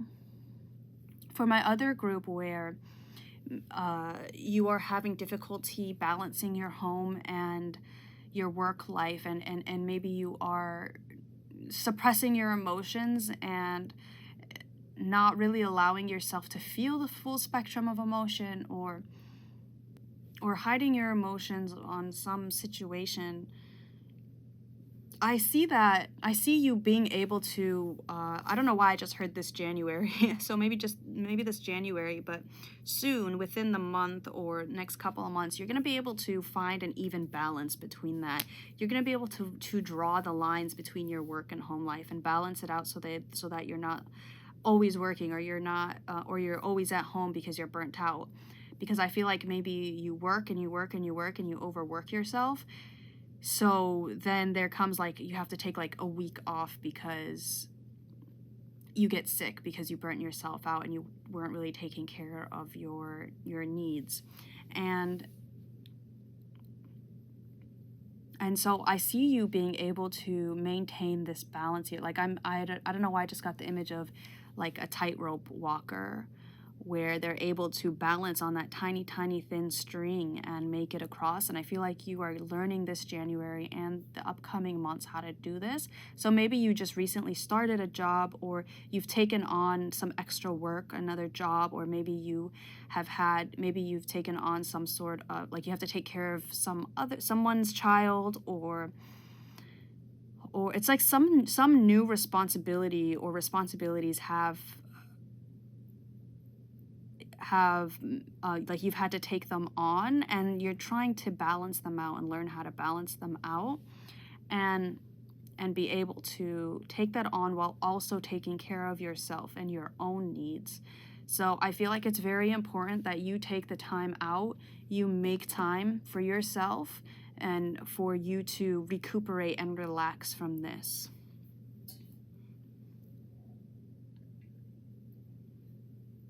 So if this is like some sort of child or some sort of extra job, maybe you want to, I don't know why I'm getting this message here, but you don't have to if it doesn't resonate with you, but for some it may resonate. Like maybe you want to wake up an hour earlier just so you have a little time to yourself, you know, to make your coffee or to just prepare yourself for the day. Something like making sure you make time for yourself and to be alone and to get the things done for you. So like to be able to take a bath, like a relaxing bath, or to drink tea at the end of the night, something like that. I remember one time I had to babysit my sister's kids for a week, and this was like 24/7 babysit, or not a week, it was actually 2 weeks. I had to babysit, and it's not like I babysat them, she came home and I left. No, she was gone for vacation, so I had to stay at her house for 2 weeks pretty much and babysit them. And for one, I am not the biggest fan of kids, just to let you guys know. Like, I will treat them nice, respectfully. I'll give them my attention when they ask for it, but I am not somebody who naturally likes to be around kids and things like that. So it was hard for me, and it was very stressful, especially because they're not my own kids, you know, they're my sister's kids. And so I had to make sure that I had a couple hours at night where I could just drink tea, and what I was doing then was I would read, but drink tea and you know, maybe for you it'd be like have some sort of comforting drink or comforting food and watch your favorite show, or drink tea or coffee, not coffee, probably not coffee at night unless it's decaf, but you know, to each their own. But drink something, some sort of, just allow yourself those comforts when you're able to be alone and be relaxed. So, you know, if you had to take on another job or some sort of extra work, make sure you are giving yourself equal amount, some extra time to recover as well. So, and then with this Four of Wands, I do see that it's definitely going to work out for you. You're definitely going to be successful somewhere. So say you want a promotion at your job, and so you've been working a little bit extra, you've been working a little bit harder. It's definitely going to work out for you. But you do want to make sure that you're taking care of yourself so you don't get burnt out, because you really want the quality of work you want the quality of work and the quantity of work to both be top notch, right? You don't just want them to have a lot of quantity, but they're not really, it's not much quality there. You definitely want to have both of them be top notch, and I feel like you can do it. You can definitely do it, but it's all about that balance there. And we have this 4, which also talks about balance and things like that. So let's go ahead and get some more cards here for you, pile 3, just to get some more messages from your spirit guides and additional information on these situations if they would like.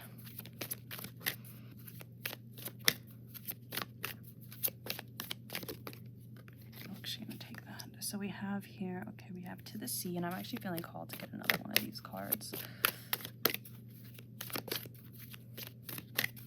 I feel like there's something you're waiting for. There's some sort of something you're anticipating, and that's why there's some extra work, extra responsibility you've been putting onto yourself in order to obtain it or be approved for it. And I feel like you're definitely going to be approved for it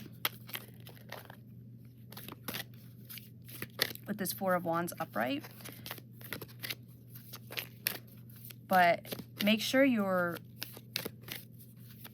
being true to yourself. Make sure you're allowing yourself some rest, and you're not being too taking on too much that you can realistically take on. Okay, this is what, okay, we have here flexible that came out as well. Okay, yeah, so if there's some sort of something you're anticipating, something you're working towards, maybe you're working towards some sort of promotion or a goal, or like you need to reach your quota and you're not there yet, something like that, or you're worried that you won't reach it. This To the Sea card, I'm going to move this aside for a second to show you this To the Sea card. It talks about allowing the universe to bring you your desires by releasing control and just going with the flow and allowing, because I feel like maybe you feel like if you don't work super hard towards this thing, that you're not going to get it, that it's going to pass you by, when that's definitely not true. With this To the Sea, it's all about having trust and faith that what is meant for you is going to come for you. And with this Flexible as well, it's telling me that to really, I'm getting a couple messages here. One of the, actually I'm getting 3 now. One of the messages I'm getting here is that the form that this may come in may not necessarily be what you expect. And that's because it's going to be better. I'm getting the image of, if any of you have watched that new show on on Netflix called Kaleidoscope, one of the scenes in there is about this woman who really wanted this promotion, and she worked super hard for it, but she ended up losing it. And then something happens. I mean, in the show, she's the one that planned this, but but you don't know that until later on. But ignoring that, something happens where she ends up getting an even higher position than what she originally wanted. And even though it seemed she was rejected at first, she ended up being the boss of the person that got promoted to the position she originally wanted. So definitely, if something seems like you're not gonna get it, or you get rejected from something, that's because there's something even better coming your way soon. So be open to that. And the other message I was getting with this Flexible was, if this is some sort of quarrel between you and another person, to definitely, if you want to make amends, if you want to get back onto good terms with this person, or just gain closure and not have this weighing on your head anymore and have a lot of negative like emotions and like anger and pain and stuff from this person, to definitely compromise with them, accept their differences, just as they will accept yours. And I don't see that this person is going to come at you and like it's going to be the same as it was before. No, they are willing to make compromises as well. They are willing to be flexible as well. And the third message I got from this Flexible card was just, maybe you want to try stretching more. I don't know, I don't usually get that from this card, to be honest, but I think stretching or yoga or something like that will really help you out right now, especially if you're feeling a bit stiff, or if you have some pain, some chronic pain, or you are getting a bit, like, if that's a way you want to rejuvenate and recuperate from the long days that I feel like you have, because you have a lot of work that you've been doing. Stretching and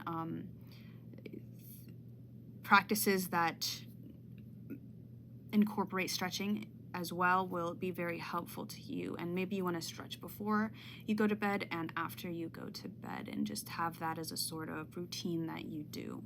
As well as with the Flexible card, not being so controlling of how this thing comes to you, whatever you've been waiting for, how this, if you've been manifesting something, or you've just really desired some sort of, like, I don't know why I'm really getting promotion, but it doesn't have to be a promotion. It can be like, maybe you want to connect better with somebody, or you want a new job, or you want a different position in your job, you apply to a different position in your job, or maybe you are waiting for some sort of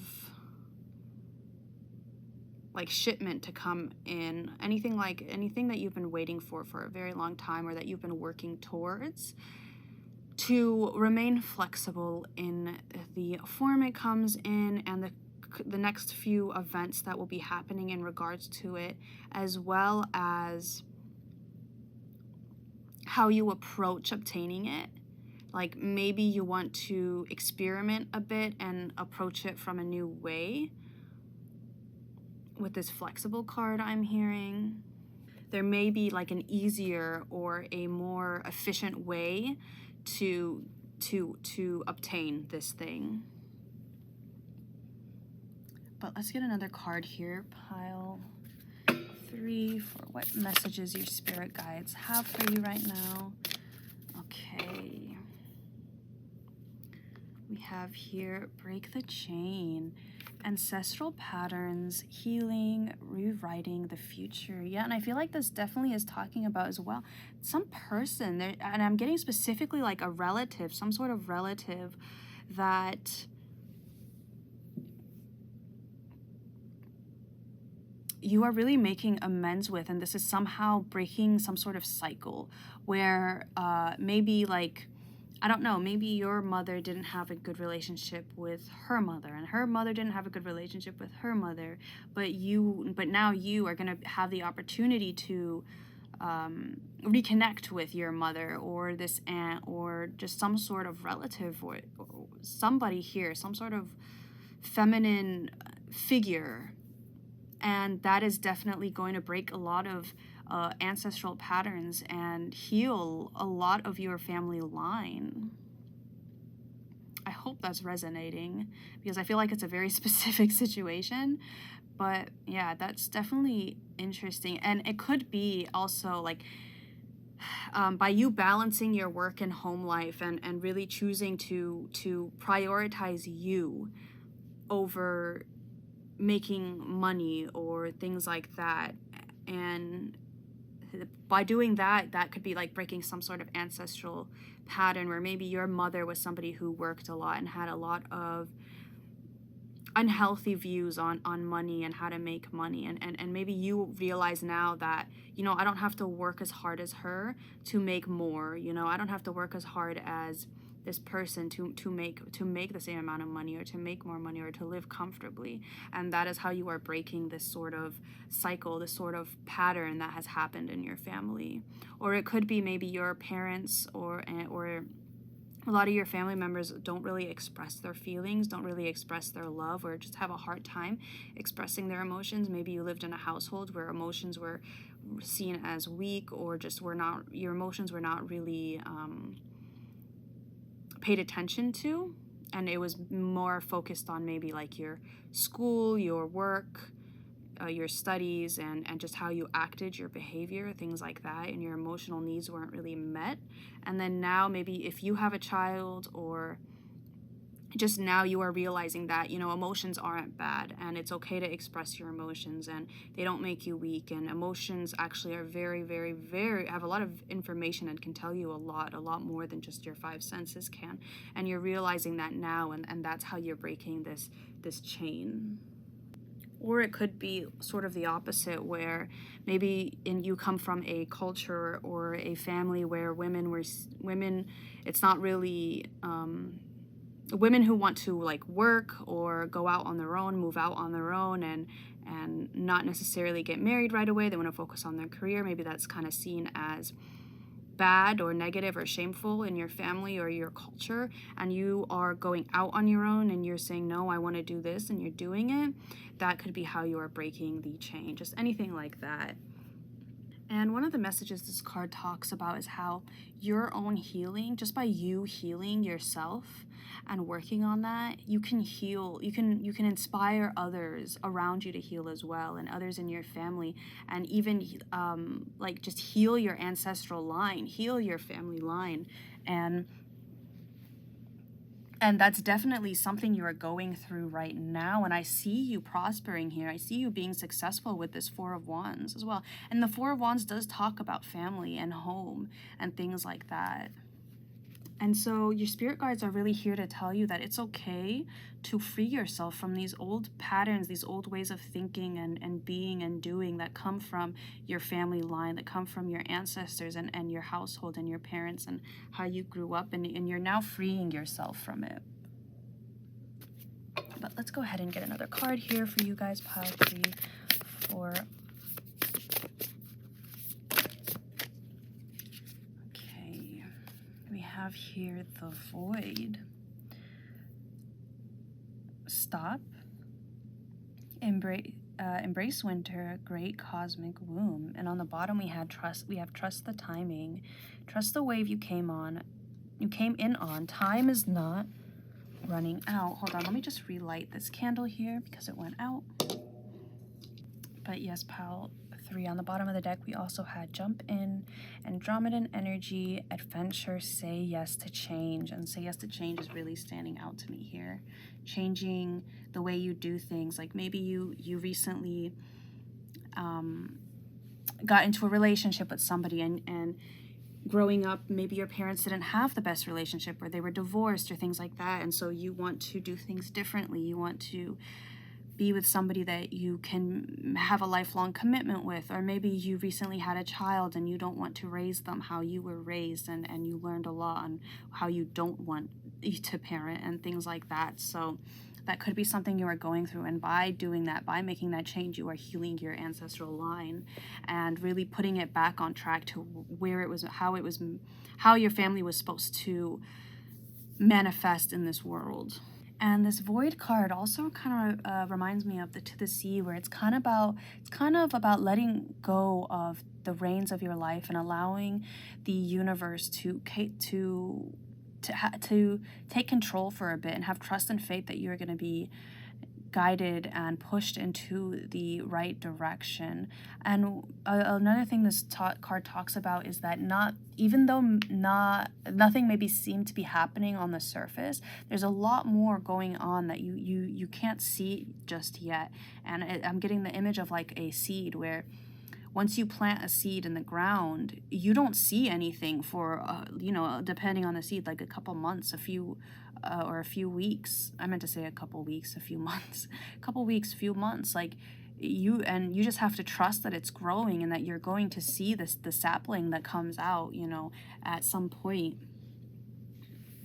And you don't just dig up the seed every day to see, oh, is it growing? Is it growing? No, you have to wait, and you have to let it germinate in that darkness before it can blossom, before it can reach the surface. And I feel like that's currently what's happening for you with the Void, where it's just darkness, but darkness is unlimited potential. Darkness is not bad. The unknown is bad. The unknown is limited potential. You have no idea what can come out of it. You have no idea what is being worked for you, what is being prepared for you. And we have that trust the timing. I feel like there's something you're waiting for, but you're a bit frustrated because it hasn't come in yet. And that's where this flexibility comes in, and this faith and this trust that it is going to happen. There just needs a little bit more time to get things, all the little inner workings and the pieces of the puzzle to come together. But it's definitely going to happen for you with this Four of Wands. It's all about just having trust and faith, and not always needing to do and to control and to make sure it comes out exactly as how you planned, where it could come back out even better. But let's go ahead and get another card here, so this deck is all about your shadow, and so we'll just take a look and see kind of what part of your shadow is more prominent right now, and what is being pointed out to you right now by your spirit guides, and just any additional messages your spirit guides may have for you right now.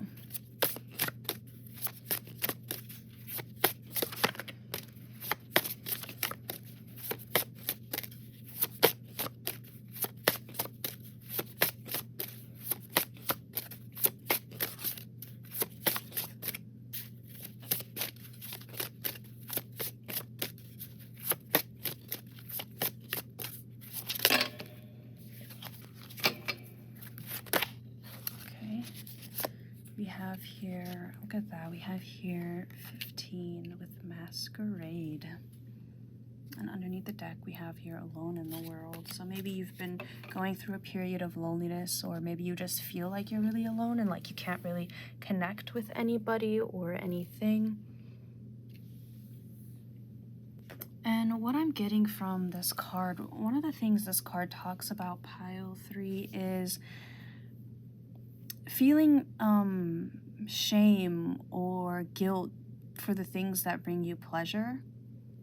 And I don't mean things that are harmful or that hurt other people. I just mean like maybe you grew up in a family where certain things that or it doesn't even have to be you grew up, maybe like the things that you like and the things that bring you joy and pleasure, a lot of people like criticize or say, that's horrible, that's trash, that's garbage, how can you like that, things like that. And this card talks about just loving them anyway, and that things that bring you pleasure, things that bring you joy are not necessarily only the things that are, socially acceptable. Like, I'm just thinking of like how everybody hates that band Nickelback. Like, if you're somebody who listens to rock or just I don't know, like, I'm sure, I feel like it's, everybody knows the meme where like Nickelback is just such a hated band for some reason. Or it could be like, I know Imagine Dragons is also like that, where people just randomly like to hate on Imagine Dragons for some reason. And it's like, maybe you would really enjoy Imagine Dragons, maybe they're your favorite band, and it's like, who cares if people don't like it? Like, you like it, it brings you pleasure, so go ahead and enjoy it and celebrate it and find joy in it. And that also could be how you break this chain where maybe you know, your parents and just your ancestors, people in your family who are older than you, say, you know, you shouldn't like that, that's not good, that's weird, that's not okay or whatever, and you're like, no, I like it and I'm gonna keep doing it. You're like, you know, like I'll say for me, you know, I'm sure a lot of my family members would not be okay or wouldn't like me doing tarot, you know, and I still continue to do it. I still love it and do it because it brings me a lot of joy and a lot of happiness. And I enjoy doing it. And obviously I'm only talking about like things that like are not hurting other people or other living beings. Like maybe you just had to hide the things you liked because you felt like nobody, like people would make fun of you. And now you are learning how to be open with that, be more expressive of those things. And with this Four of Wands as well, you will be able to, once you, because like, if you don't talk about the things you love and you kind of hide them, you're never going to be able to find people who love those things as well, because they're not going to know you like it, and maybe they're shameful of it as well, so they're not going to go ahead and say, yeah, I love this thing, you know? Like, I feel like your spirit guides are really asking you to be to not be ashamed of the things you like, to be open about them if that's what you want, and to be like, yeah, I like this, and maybe you'll find another person who's like, oh yeah, I like that too, and you'll be best friends, you know? And like, for example, like I remember like in high school, not many people liked the things that I did in my high school. Like, first of all, I was in a bit of a smaller high school, so I didn't have a lot of people in it. And just like the things I liked weren't really what everybody else liked. You know, like I really liked like rock music, like hardcore rock music. I mean, I still do.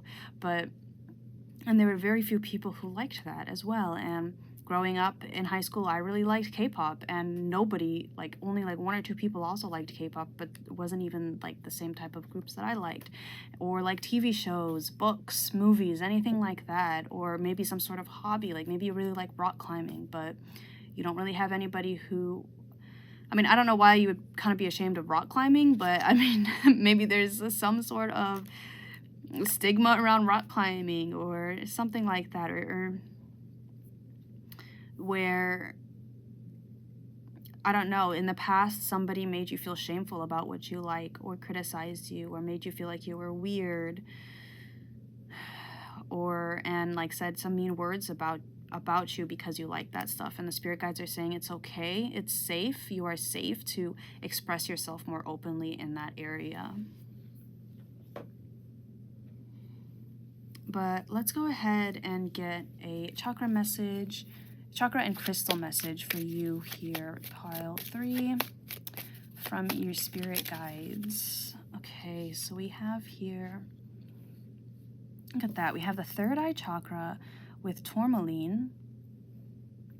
Trust your intuition. It is in contact with a higher source of knowledge. Yes, and that's exactly like this to the Sea card and the Void card. They both talk about having trust and faith in yourself, your decisions, as well as the universe and source, because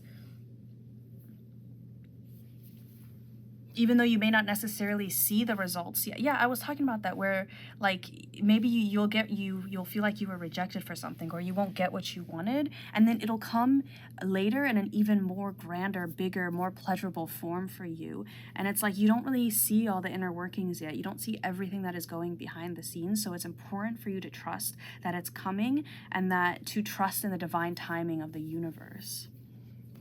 And I'm hearing for you, maybe some of you want to be developing your psychic powers more, or just your intuition, having a stronger intuition, being able to trust your intuition, being able to discern your intuition from, you know, all your other thoughts. And so you may want to work with tourmaline, the crystal that is indicated here, or you may want to work on your third eye chakra as well, but also work on just your lower chakras as well, because that's where that trust is going to come from too. So your root chakra, I mean, I guess that's like all working on all your chakras, but it could be that maybe you've recently had some sort of spiritual awakening here, because we do have the void here, which is a stage of spiritual awakening where nothing is happening. Oh, that's why trust came out, because the void is a stage where nothing seems to be happening for you. Your spirit guides seem to be silent, no messages are resonating. You're not getting any synchronicities, or not getting as many, and it's like you ask a question to the universe, you don't get an answer back, or you ask something of the universe, you don't get or it seems like you don't get an answer back. And it's during that moment, it's during that stage where trust is the most important thing, because that is the only thing you can rely on. Having that trust and faith in yourself and in the divine, and that everything is always working out for you, even though you don't see external results for it just yet. This is the most important stage for you, to keep up that trust, to remain faithful, and just know that this is coming for you, even though right now it may seem dark, it may seem quiet, it may seem like nothing's going on. But let's go ahead and get some songs for you. Pile 3.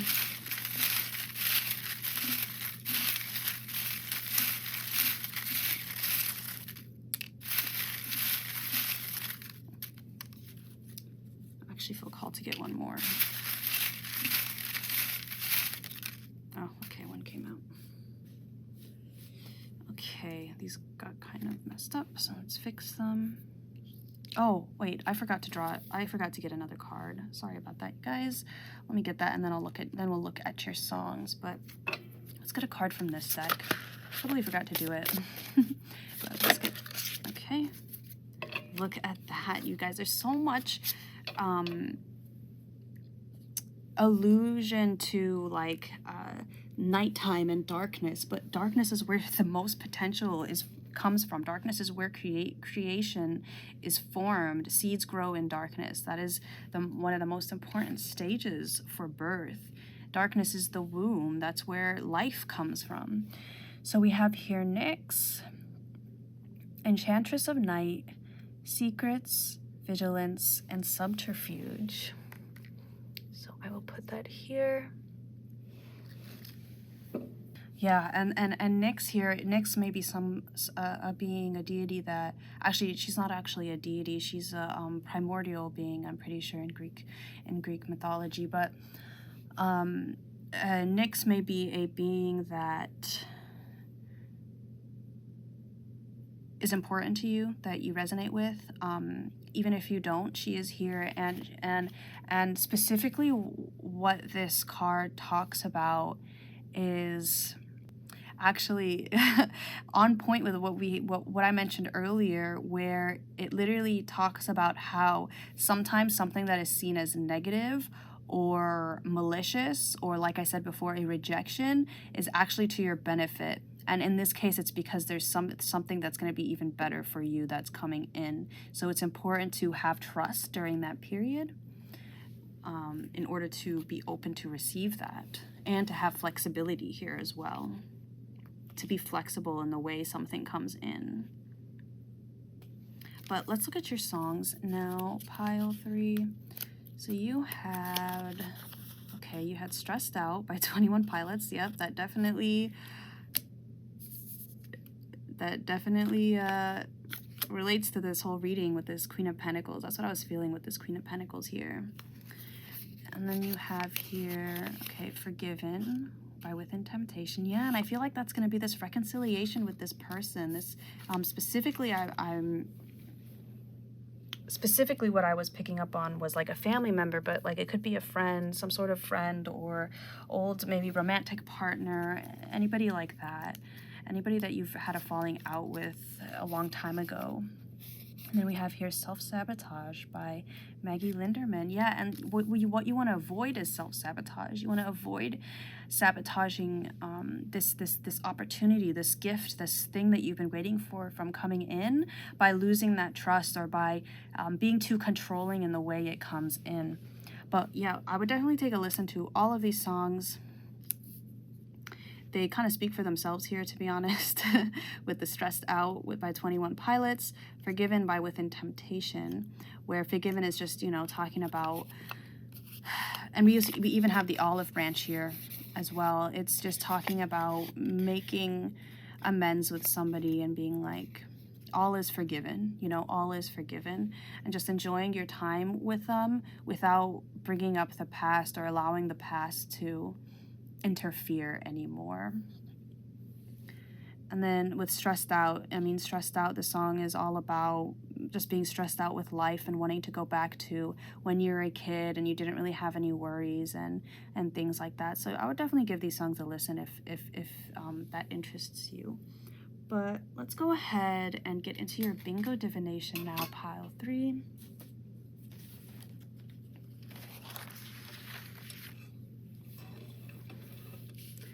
And so how this is going to work if you're new to my channel is I have this bingo cage here where we have these balls with numbers on them, and each number is going to correspond to one of these passages here.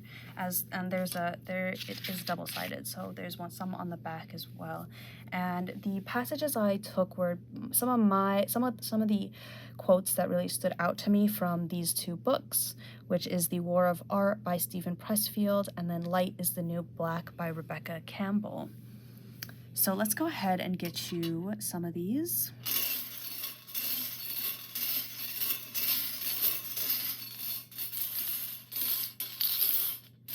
Okay, I actually only want to get one for you. So we have 60.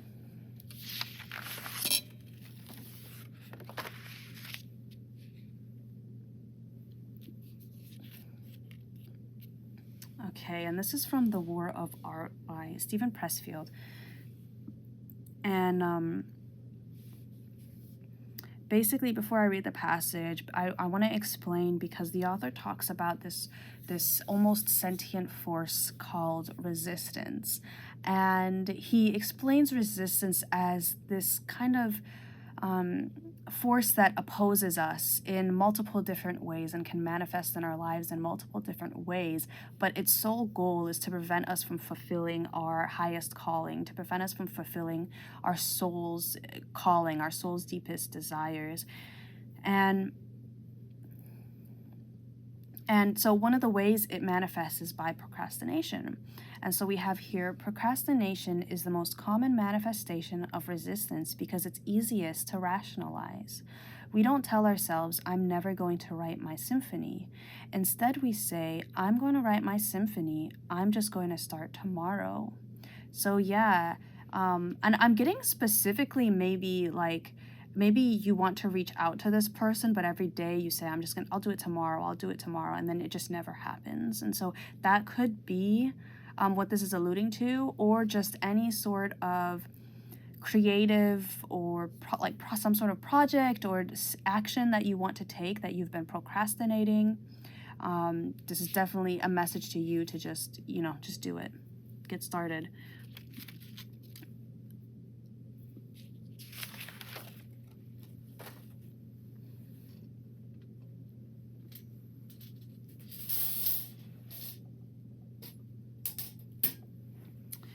Let me just fix these.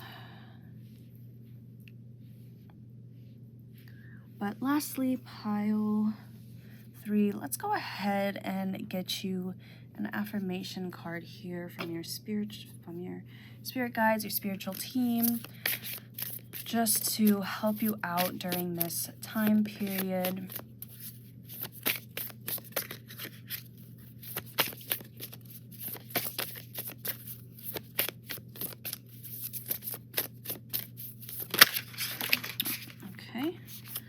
So we have here confidence that came out.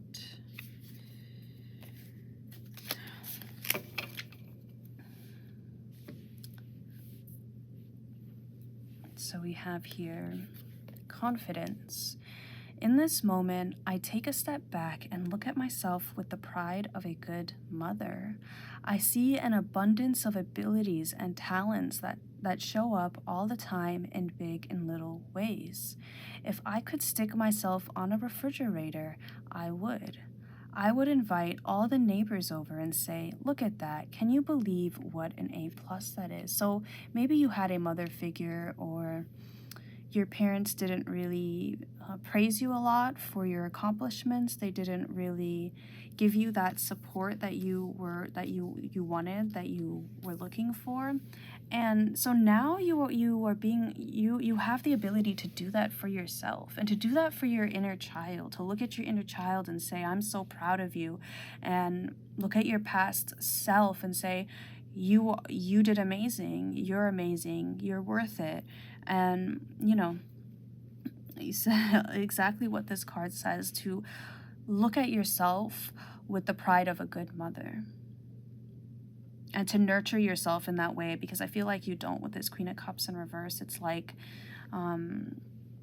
you refuse that for yourself because you feel like you don't deserve it, or you feel like because you feel like you don't deserve it, you're not good enough for it. Why should I give myself rest? Why should I treat myself if I didn't accomplish this thing? I failed at this, I'm a failure, things like that. Like you're really breaking away from those thoughts and loving and taking care of yourself and your inner child. So maybe you have been, or you're being guided to do some inner child work.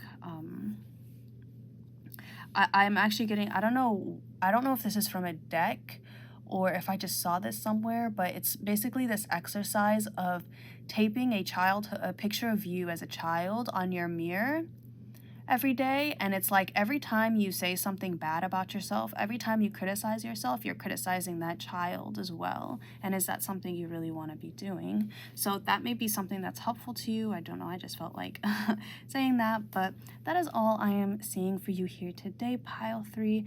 Thank you so much for watching, and thank you to your spirit guides for giving us these messages. I hope you are having a wonderful January, and I'll see you in the next video. Hello, pile 4, and welcome to your reading, where we will be taking a look at what important messages your spirit guides have for you, any advice and guidance they want to give to you, and just anything they want you to know and to hear. I'm really giving them free reign here to get whatever they want to get across to you. And so I have your tarot cards here, and once we lay them out and get through them, I will have a ton of additional oracle cards that we will be pulling as well, and my own personal song cards, as well as the bingo divination towards the end. So definitely stay tuned for that. Also, apologies if you hear any noises I don't know why my stomach has decided to start making a bunch of noises right now. I apologize for that. But let's go ahead and get started with your tarot cards. So you have the Hermit upright. This deck is honestly just so beautiful. The Queen of Cups upright, and then the 8 of Cups upright. Okay. Definitely a bit of a period of isolation here, pile 4.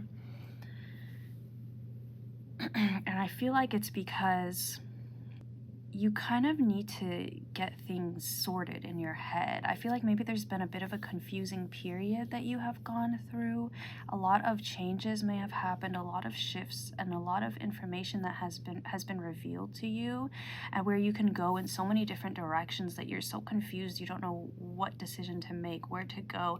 And I feel like that right now you're kind of in this period of just sitting with this information, letting it kind of germinate, and understanding all the different possibilities that can come about before you move on, before you make some sort of decision and go into a certain direction. And I feel like you're kind of just a period of seclusion, a period of solitude and isolation. And for most of you, I do feel like it's physical solitude. You're not really going out as much, not really saying yes to hanging out with other people, kind of just doing your day-to-day alone and things like that. But for some of you, it could just be this period of spiritual isolation where you're going through these things alone. You're not really telling people your plans, not telling people what you think of the situation, what your next moves are, how you're feeling. You're kind of just a lot more private, a lot more reserved, and keeping things close to your chest for now because you're unsure of what your next move is as well. So, and the confusion I'm getting, like, I don't know why while shuffling your cards, I just kept hearing, like, and just honestly, it was just confusion. So there may have just been a lot of different changes that have happened in your life recently, a lot of upheavals maybe. You've had to make you have had to be very flexible during this time period. And I feel like now you are really trying to understand some sort of situation and research, get to the bottom of, get right down to all the details, and don't want to miss anything with some sort of situation. You want to have all the knowledge before you make a decision, before you make a move. And I feel like all of the knowledge is going to cut, like you have all of the knowledge, you are just now sitting with it and trying to understand it. It's like, I don't know why I'm getting this image of a sort of like a detective who has all the information from every case and pictures all spread out before them and is now looking at them. And I feel like what will be helpful for you during this period is to kind of take a step back and look at the full picture as well. So look at the details, look at all the little inner workings, all the little things that, little minute details and information that pops out to you, but also don't forget to take a step back and look at the full picture, because that will also give you an idea and a different perspective on the situation, another perspective on the situation. Because the Hermit is Virgo energy, and Virgo is all about getting down to those details and understanding how something works by looking all the individual parts and what their function is. And sometimes Virgo energy can forget how important it is to look at how everything works together, to take a step back and look at the full picture, look at the full view. And I feel like that's what you are being guided to do as well, to take a look at this situation from a different perspective, from an outsider perspective maybe as well as to I get this Queen of Cups, but what I see with this Queen of Cups is what I just heard was to leave your feelings out of it, to take an objective view of the situation and not allow your feelings to cloud your judgment or to cloud your view of the situation in some way. Which does make sense with the Queen of Cups. Yeah, the Queen of Cups does not allow her emotions to control her. She controls her emotions. She knows how to use her emotions and how to best utilize them to her benefit. And if she needs to sort of put them to the wayside in order to see a situation differently, she can go ahead and do that. She's not clouded by her emotions, and she doesn't react emotionally to things. And I mean, like, she understands that sometimes you kind of have to sit with things before making a decision, before making a move. And I feel like that is currently what you are going through as well. And then we have this Eight of Cups upright. And I feel like with this Eight of Cups, you may make the decision to leave. Or another thing this Eight of Cups could be talking about is maybe you want to take a break from looking at it for a second, get it off your head for a little bit, and then come back with a refreshed mindset and take a look at it again. The Eight of Cups is all about voluntarily leaving something behind, leaving these cups behind that you have gathered, and knowing that what is meant for you will always find its way back to you. And I feel like with the Hermit as well, the Hermit is all about taking this time to climb this mountain, to go on this journey by yourself, because sometimes there are lessons that need to be learned in solitude by yourself as an individual. And I feel like you're really learning more about yourself as well, and your emotions and how you process things and how you think about things, and understanding that everybody thinks about things and everybody perceives certain situations differently. And just because you perceive something different from somebody else doesn't make either of you wrong or right. But yeah, if you're ever feeling frustrated with whatever the situation you're dealing with, if you're ever feeling tired or confused or just stressed out, overburdened, you're definitely being guided to step away for a moment and give it time, and then come back and look at it with a fresh new set of eyes. As well as maybe actually asking other people what their perspective on it is, what their opinion is on it. You don't have to necessarily agree with them or take it to heart, but definitely getting other people's perspectives on things will definitely be beneficial here. I feel like there's some sort of situation that has happened to you, or just a big shift, a big change in your life that has caused you to really question a lot of things that you had sort of never looked at in the past. So it's like somebody may be having some sort of like near-death experience, and then realizing like, wow, what am I doing with my life? I almost died, and that's how I was going to leave my life, and things like that. Another example is somebody who just experiences some profound moment and it just changes their entire outlook on life. I feel like that's what's happening for you, and it's kind of leading you to leave behind a lot of things you thought you once wanted, a lot of things you thought you once needed, you once thought you had you had ties to that you would never be able to let go of, and you're finding the strength to do so because you know there's something better for you out there. You know there's something more for you out there that you are meant to be doing or to be experiencing. There's more experiences out there for you, and it was triggered by some sort of change, some sort of big shift, big epiphany, big realization that happened to you in your life. And with this Queen of Cups, this queen is almost like protecting this cup here. She's protecting her inner world, her peace, her heart, and she's not allowing just anybody to step into that inner world. She's not allowing just anybody to enter into her life. And I feel like you're cutting out a lot of things that were not aligned with your life in the past, that you had just left there, that you were just like, oh, well, it's just there, you know, what am I going to do about it? And you're now taking control of your life. You're taking the next steps towards your greatest fulfillment, towards your highest calling, or just towards peace. You want peace. You don't want to have to deal with all these burdens, with all these things that are constantly barraging you in the past, that were constantly barraging you in your day-to-day in the past. And you're finally accepting that you're gonna have to leave them behind if you want to find that peace, that inner peace. And that is what is happening here as well. But let's go ahead and get another card here, pile 4, for what your spirit guides, what messages your spirit guides are telling you. And yeah, like the fact that this is being brought to my attention is that your spirit guides are just saying, you know,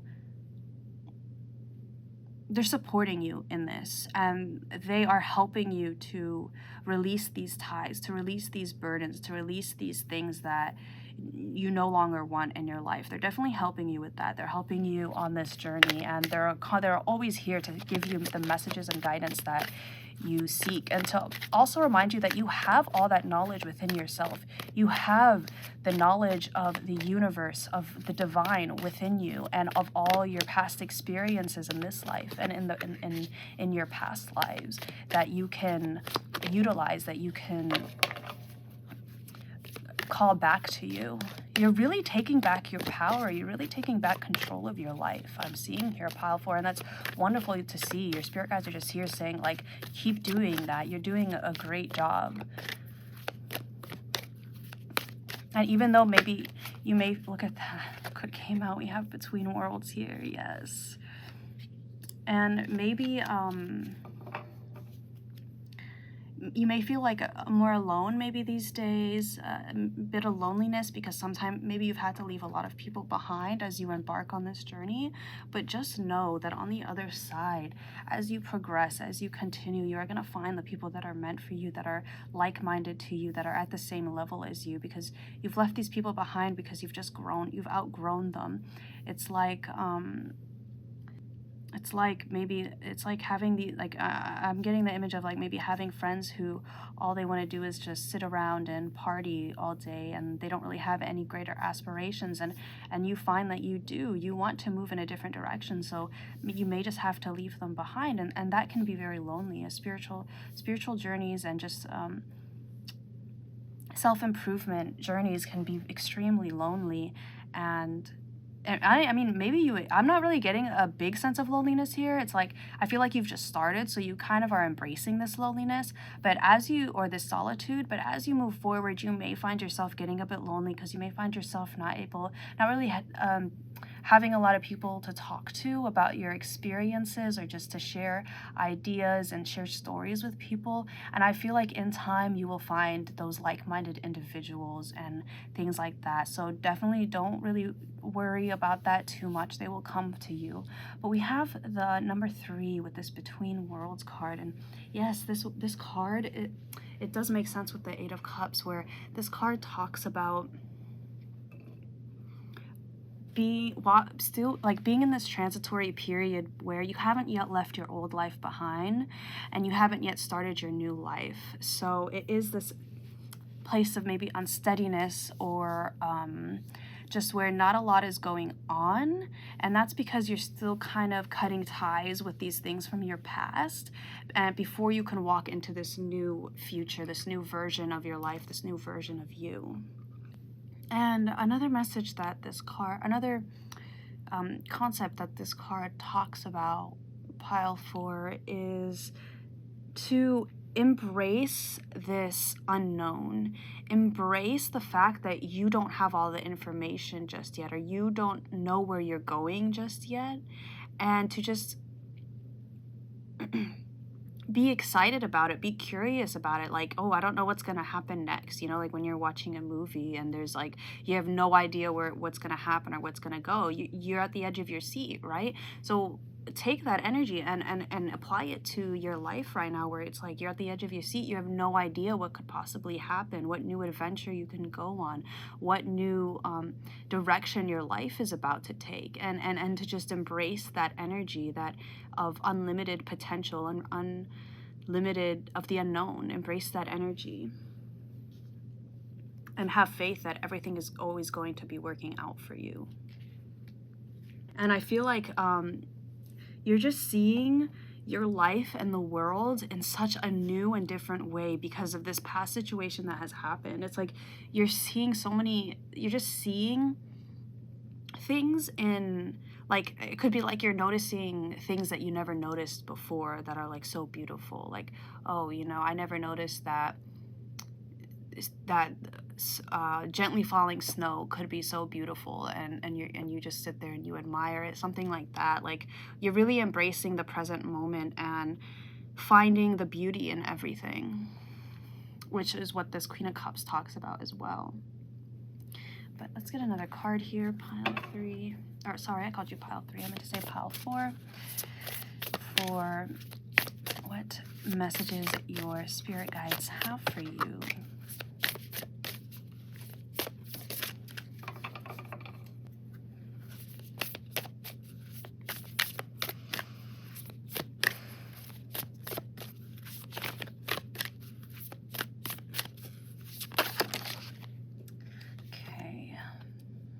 Take both of these. Wow, look what came out there. Oh my gosh. Look, okay, so we have here Mirror, who or what is triggering you? And then we have Imrama, where are you being called to journey to? And that reminds me so much of the Hermit here, the 8 of Cups and the Between Worlds, where you are really being called to take some new journey, and you're embracing that call. You're not resisting it. And with the Mirror card, I actually got the message of your inner world, this inner peace that you have found, this new sense of being that you have found is now going to be reflected into your exterior world. So maybe like, yeah, you have this new perspective on life. You have this new way of seeing things, this new way of being. You're feeling a lot better. You're feeling at peace and calm, but your environment is still very chaotic maybe, or you haven't yet left that. Your exterior world does not necessarily match your interior. And the message here is that is what is going to be happening now, and you're going to be getting a lot of messages and a lot of signs of where you need to journey to soon. But right now, just embrace this in-between feeling, this feeling of curiosity, of not knowing what's going to happen next. I actually want to read the passage for this card, actually, because I feel like it's exactly what we've been talking to, and it's something that you could really hear, and it does a great job of summarizing everything that we have been discussing. So we have here Imrama, I mean that's how I'm pronouncing it. I don't know if that's the correct pronunciation, but where are you being called to journey to? The Celtic word Imrama means a journey of the soul, a voyage on which we don't know where we are going, but our soul knows the way. If you pull this card, you are either being called on a soul journey or are already on one. It could be to a physical, ancient place or metaphoric. When we journey to places that our soul remembers, a shift takes place, both within us and to the planet as well. You are being called to journey to a place that is sacred to your soul. Perhaps it is to journey to the world's sacred sites, or called to cross the country, climb a mountain, lie on the desert floor, or drink from an ancient well. There are places to see and old friends to meet. I see spontaneous pilgrimages in your future. If a physical voyage isn't possible, journey through the portal of your heart. Follow the invisible soul trail and be willing to explore. Maybe read a book or watch a movie about a sacred time or place. Or perhaps you are being called to study an ancient lineage or body of work. Whatever your circumstances, your soul is ready to journey deep. And then the Work Your Light activation is hold the card on your heart and say, and if you want to do this with me, you don't have to hold the card on your heart if you don't want to. Maybe just hold your hand on your heart if you'd like, or just pay attention to that heart space. And then we have here, the passage is, may seeds of light long ago planted begin to rise. I am ready to remember ancient secrets from lands that my soul knows from times past. May I be held by the ancient lineages that my soul has served, and remember that I don't have to do it all alone. Yeah, because you have your entire spiritual team, and even your ancestors are here to help you with this. Your ancestors from ancient lineages, and as well as like from past lives. And I feel like maybe you've been doing a lot of past life work, and that's how you've been journeying and exploring. But if you've been feeling called to go to a certain place, to move somewhere, to just visit somewhere, to explore some new space, then definitely answer that, definitely listen to that. But if that's not possible, like the book said, you can do it from, the comfort of your home. You can do it through meditation, or by watching a movie or reading a book and getting the messages from there. Like maybe you are somebody who has recently gotten into ancient Egypt, or you've been feeling really called to ancient Egypt or the ancient Egyptian religion like Kemeticism. So maybe you want to watch some movies or documentaries that are about ancient Egypt, and you'll get some messages there as well, or just whatever. Like maybe because that was this is a Celtic word, maybe you've been really interested in Celtic, the Celtic civilization, and maybe you want to listen. You've been listening to a lot of Celtic music, anything like that. That's definitely going to help point you in the right direction here. Any places or civilizations or people that you really resonate with, that you've really been attracted to, that's definitely will direct you.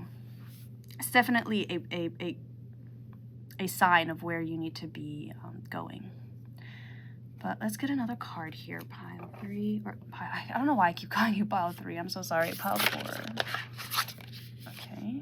Okay. We have here Whale and Orca Elders. Share your song. Frequency of sound, diving deep. And then on the back of the deck, you guys, we have Lost Lands, Soul Memories and Gifts. You've done this before, and you have done this before. It's like you're remembering yourself. You're remembering your origins and where you come from, and just all your ancient and powerful abilities and skills and talents. So maybe you've been trying to tap into a lot of your psychic abilities, or maybe you've just found some sort of thing you're really skilled and talented at, and that's because you've been practicing it, you've been mastering it for a very, very long time. Your soul has. And then we have this Whale and Orca Elders card with Share Your Song, Frequency of Sound, Diving Deep. And it's like you're diving deep into yourself. The whales and orcas may be significant to you, or they are here helping you as well alongside your spirit guides on this journey. And then we have Share Your Song. If music is something that really resonates with you, if that's something you've been wanting to put out into the world to make, then definitely go for that. And then Frequency of Sound, the image I got was maybe during your meditations, you want to use some sort of specific sound frequency for certain purposes. You can find a ton on YouTube, or maybe you want to purchase your own sound bowls and learn about those. If that's something that has been calling to you or you've been interested in, definitely go for it. That's a sign for you. But let's go ahead and get here a message from your shadow, pile 4, as well as just any parts of your shadow that are impacting your life right now that your spirit guides are trying to point out to you, and just additional messages that they would like to relay to you.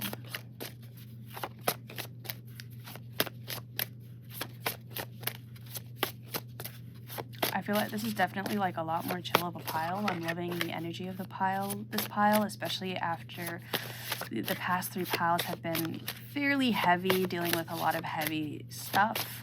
And I'm really basking in your energy right now. But, okay, we have here Obsession.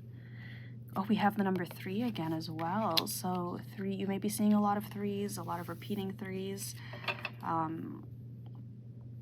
And I feel like with this Obsession card, right off the bat, I feel like in the past you may have had a hard time letting things go.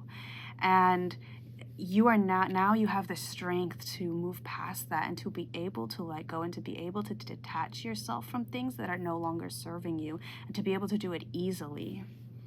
And as well, and another message I'm getting with this Obsession card, pile 4, is I'm getting 2 different messages here, where maybe you have this worry that these things that you left behind, that you're never going to be able to get them. Like, you're never, like, say you left a group of friends behind, or you had to leave some sort of situation behind because it wasn't serving you anymore, and you had that strength, or you're currently trying to gather up that strength to do it. It's like you feel like you're not going to get anything better. You're not going to have something to, I don't want to say replace, but it's like you don't trust that these things that you leave behind, more will come, and that better will come anyways. That, like, by leaving these behind, you make room for these other good things to come in. And the other message I'm getting with this Obsession is to maybe, because I feel like you're really, really into your spiritual side right now. You're really connected to your soul and doing a lot of spiritual work, and your spirit guides are kind of pushing you and reminding you that you are living in the real, on Earth, in the 3D plane, and you can't really and that, you know, you have to live this life, and you can't always just be, you know, meditating or doing spiritual work like that. Like, there needs to be a balance here. So that's definitely a message for some of you to balance that out, balance your spirituality with your physical life, your real life, and don't neglect your real life, and in order to, you know, live in the spiritual world, because that also can be a form of escapism in a way and is not healthy either. There really needs to be a balance here, but I think you're learning that, and I think you are doing that, but it's just a reminder for you. But let's get another card here, pile 4. Okay, we have here the Ageless, the light and the darkness, yes, and then we have healing, graciousness, acceptance, and underneath that we had Hathor, mistress of harmony, mediation, communication, culture. And with that culture, yeah, it's like maybe there's some culture you're really attached to, that you're really interested in, and that's definitely a message for you, that, you know, you're interested in for it in a reason. Maybe you had a past life there, or there's just a lot that it can teach you. But with this, the Ageless and the light and the darkness, it reminds me of this Hermit card here. Oh, and he does, look at the imagery on both of these cards. Look how similar. Look how similar. They both have this staff. They're both, you know, sort of depicted as older men. And they both have this light right here. And it's like, you will find that light in the darkness. You are so close to it. And maybe it's just, you need to realize that you are that light in the darkness. You carry that light within you. And a lot of this knowledge and this wisdom that you are seeking, they come from within you. You have that power. Everybody has that innate divine wisdom and knowledge within them. And maybe they do need, I know, you know, some people do need a bit of work to be able to listen to it, to be able to reach it and be able to understand it. But I feel like you definitely have this knowledge within you, pile 4. You don't always need to be, I don't know, I feel like you're becoming your own teacher. You're becoming your own spiritual teacher. Maybe you watch a lot of videos and read a lot of books on spirituality and everybody's opinions on certain things, and you're coming to the realization now that you have this within you. You have this knowledge within you as well, and you have just as much access to it as the you know, the highest and most well-known spiritual teachers as well, or just teachers in general for some sort of topic that you want to learn about. And you have been doing a lot of healing. You've been doing a ton of healing, pile 4 here, and your spirit guides really want to point it out to you and tell you that you've been doing a wonderful job and how proud they are of you.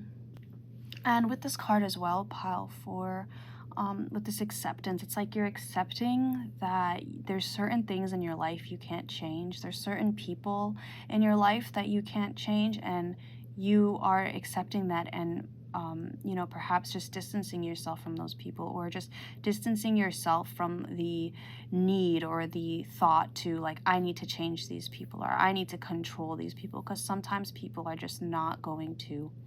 Like, the only way a person can change is if they consciously choose it to do themselves. You are not able to change these people or this person or this situation. All you can do is change your reaction to it, and that's what the Queen of Cups teaches as well.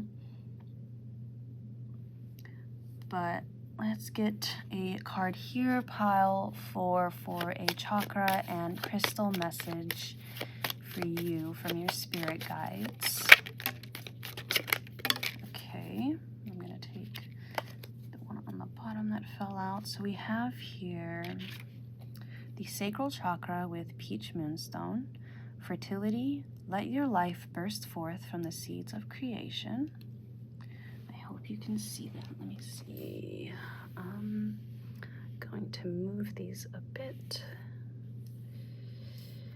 Okay, and then here we have, wow, look at that. We have the crown chakra with howlite, meditation to see more clearly, close your eyes. And I feel like you have been doing a lot of meditation, honestly. And this is just confirmation that that meditation is really doing you good right now. But if that's not the case, then maybe you may want to start taking up a meditative practice.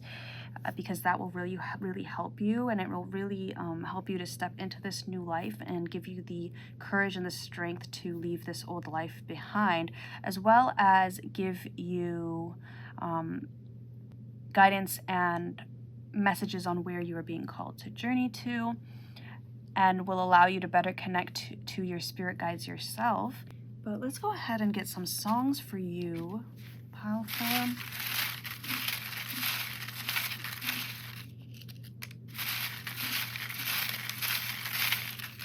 Okay. So you got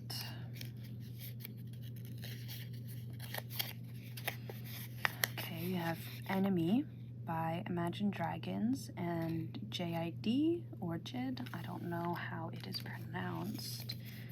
And then you have Emotions by Ian Dior. Yeah, and you really are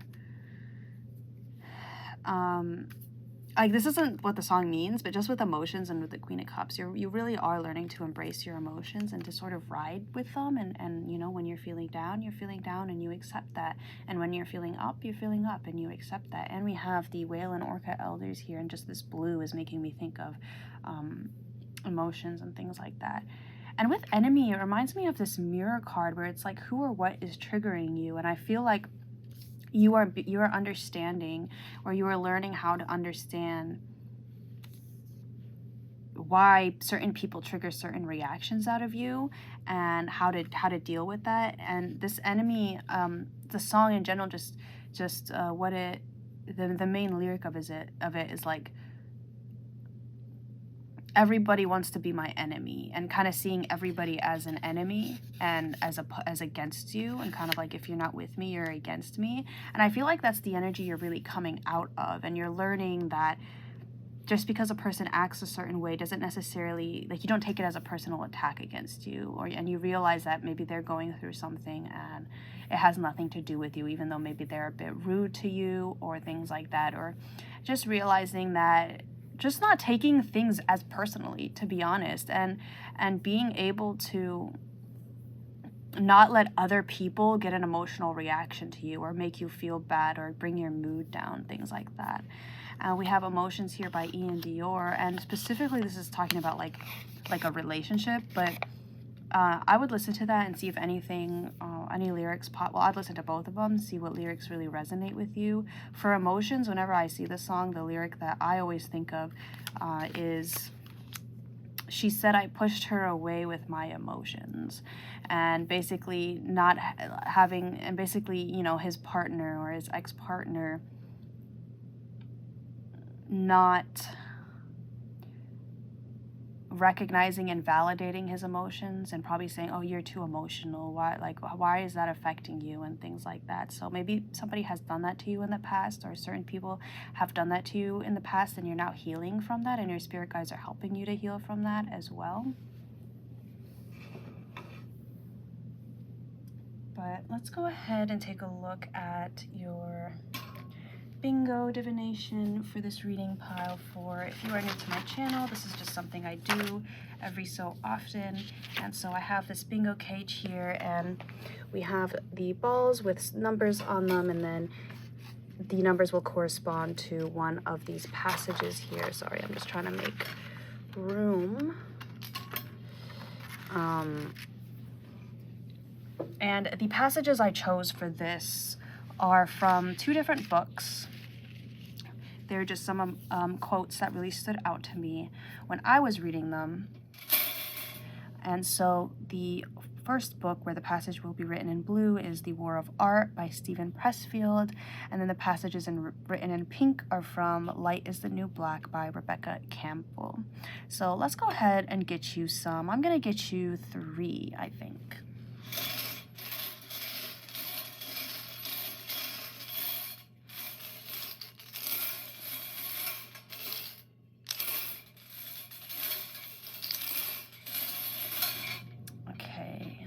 So you have 58. So, okay, this is from Light is the New Black by Rebecca Campbell. And we have here, I'm sorry if you can't read this. It turned out a bit lighter than I expected, but I'll go ahead and read it for you. And if you end up that you can read it, then, you know, great. So we have, the longer you stay in a situation that doesn't fit, the harder it is to take a leap towards your highest calling. I know it's difficult when you've worked so hard at something, and how letting all of that go is a scary prospect. But in the end, it won't be as scary and hard as you think. Nothing is ever wasted. The sooner you leap, the sooner you will look back at this moment and say, I'm so glad that I found the courage to leap. Yes, and I feel like that's what's happening for you right now. And we have the Eight of Cups speaks of that perfectly, as well as the Hermit, where it's like you are finding that courage, or you have found it already, to make that change, to take that leap towards your highest calling right now. And so this is definitely a sign that you are on the right path and you are on the right track. And if you are still on the verge, like you're making a decision on whether to make that leap or not, this is confirmation that, you know, it's time to do it, and you won't regret doing it. So next we have, oops, that one wanted to fly out, 55, but okay, that is here. And this is, okay, this is from The War of Art by Stephen Pressfield. So we have, a professional acts in the face of fear. There's another talk of fear. The amateur believes he must first overcome his fear, then he can do his work. The professional knows that fear can never be overcome. Yes, and this is just basically saying that fear is never going to be gone. Fear is never going to leave you. So waiting till fear, or waiting till you can overcome your fear, or get rid of your fear before moving in a certain direction or starting something, is basically saying you're never going to start it, because the fear is never going to go away. If the fear will potentially go away once you gain that experience and knowledge throughout your journey. But to be honest, for most people, fear never goes away. There's always going to be that fear, and fear is can actually sometimes be an indicator of the direction you're meant to go in. The things you most fear are actually the direction you're meant to go in. So definitely a message for you there.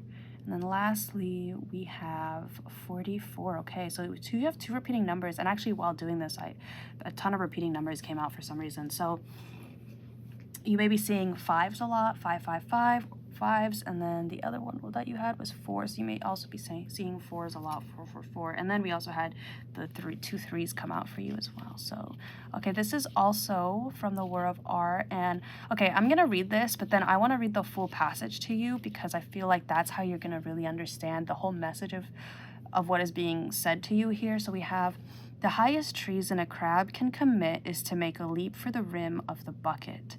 And I'm going to read the whole passage for you here, because that is going to give you a full view of what the author is trying to say here. So we have here, resistance recruits allies, and what the author means, that's the title of the passage, and what the author means by resistance here is he speaks of this as sort of an almost sentient force that works to oppose us and can manifest in multiple different ways in order to do this, but it works to oppose us and stop us from fulfilling our highest potential, from fulfilling our soul's journey, from moving towards what will bring us that greatest fulfillment and what our purpose is really. And so that's what he means when he speaks of resistance. So we have, resistance by definition is self-sabotage. But there's a parallel peril that must also be guarded against, sabotage by others. When a writer begins to overcome her resistance, in other words, when she actually starts to write, she may find that those close to her begin acting strange. They may become moody or sullen. They may get sick. They may accuse the awakening writer of changing, of not being the person she was. The closer these people are to the awakening rider, the more bizarrely they will act and the more emotion they will put behind their actions. And we have enemy here and emotions. It's almost like maybe people are making you seem like you're the enemy actually for moving away from them, for pursuing your highest calling, for pursuing inner peace and the life that you want for yourself, and happiness and pleasure and joy. And so that may actually be what's happening as well. And then we have, they are trying to sabotage her. The reason is that they are struggling, consciously or unconsciously, against their own resistance. The awakening rider's success becomes a reproach to them. If she can beat these demons, why can't they? Often couples or close friends, even entire families, will enter into tacit compacts whereby each individual pledges unconsciously to remain mired in the same slough in which she and all her cronies have become so comfortable. And here's the main passage from there. The highest treason a crab can commit is to make a leap for the rim of the bucket. In other words, to reach for something greater than what they have agreed to be satisfied, to want something more for yourself. I'm not reading from the passage, by the way. I'm just further explaining the quote around it. But like, to reach something more for what you, to not settle, basically, and to not agree to settle, and to not be right with settling, and to work to improve yourself, to work to gain those things that you want and or that you desire, to work on that project, to buy that house or make that business, create that business, start that project, all of that in order to improve your life, improve yourself, and reach your highest fulfillment, your highest potential. And then let me continue with just this last part of the passage.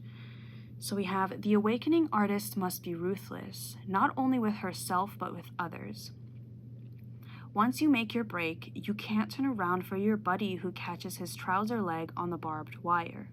The best thing you can do for that friend, and he'd tell you this himself if he really was your friend, is to get over the wall and keep motating. The best and only thing that one artist can do for another is to serve as an example and an inspiration.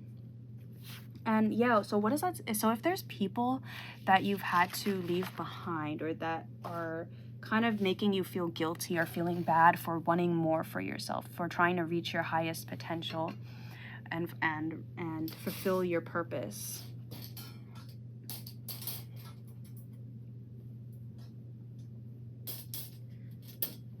The best thing you can do for them is continue. The best thing you can do for them is continue forward, because as it said in the passage, the best and only thing that one artist can do for another is to serve as an example and an inspiration. And it doesn't, in this book, because it talks about specifically people who are working on some sort of creative project, it doesn't necessarily have to only be with a creative project. I feel like just you improving yourself, improving your life, and bettering and just working on your spiritual journey, on your healing journey, can serve as an inspiration for others. And sometimes it will take time for them to get to that point. I mean, sometimes they won't reach that point at all. It really depends on them, but you can't sacrifice yourself and remain in that place just to appease them, or just because, and allow them to rope you back into it and make you feel guilty for wanting more for yourself. Your spirit guides are here to really, really affirm that message to you, to not let these people drag you back into this past world, this gray, muted, dull world. You have the courage to and the strength to be able to step into this new life. And the best thing you can do for those people is to do it and serve as the inspiration and the role model. So maybe one day they can see you and they can be like, you know what, I'm going to do that. I can do that too. But lastly, pile 4, let's go ahead and get an affirmation for you from your spirit guides. Honestly, what a wonderful reading today. I mean, all these readings were wonderful and extremely long, but I really enjoyed doing them. And look at that we have here that came out. we have two. I'm actually going to take both of these. So we have here, let me just get these situated. We have here abundance. Congratulations. It seems you're due for a little, which is crossed out, an infinitely big piece of abundance pie. Feel like you don't deserve it? Knock it off. It's already plated and ready to hit your table. Reluctant to take it? Shut your hole. Abundance pie is big enough to serve everyone, so get your whipped cream ready, unless you're lactose intolerant, and enjoy your well-deserved metaphorical dessert. And then we have here divine timing. Everything is timing, and timing is everything. Gladly, I release my concern over timing and let things happen when and as they will. I trust that the divine schedule makers know what they're doing. It can take a long time to reach divine middle management. So yeah, I feel like maybe there's a little bit of impatience here when it comes to, I don't know, this new life that you want, this new direction you want to take, or just not this being in this sort of place of unknown, of not knowing what to do, what the best decision is. There is a bit of impatience here, I'm guessing, and this is just a reminder that it's coming. The answers you need are coming, and they are also within you. It's not only that they're coming, but you can find them within you.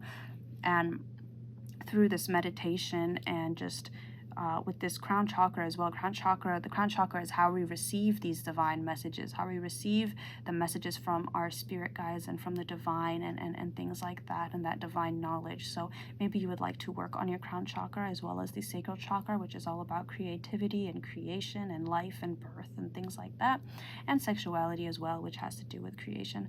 So that may be something you would like to work on. And so yeah, with this divine timing, definitely it's coming, but you kind of have to let go of the when and the why and the how when it comes to things like these, and just embrace the unknown, embrace the not knowing, and be excited for what's to come. You know, you don't want to ruin the surprise too early. But that is all I am seeing for you here today, Pile 4. Thank you so much for watching, and thank you to your spirit guides for joining us today and delivering these messages to you. I hope you are having a wonderful January, and I'll see you in the next video.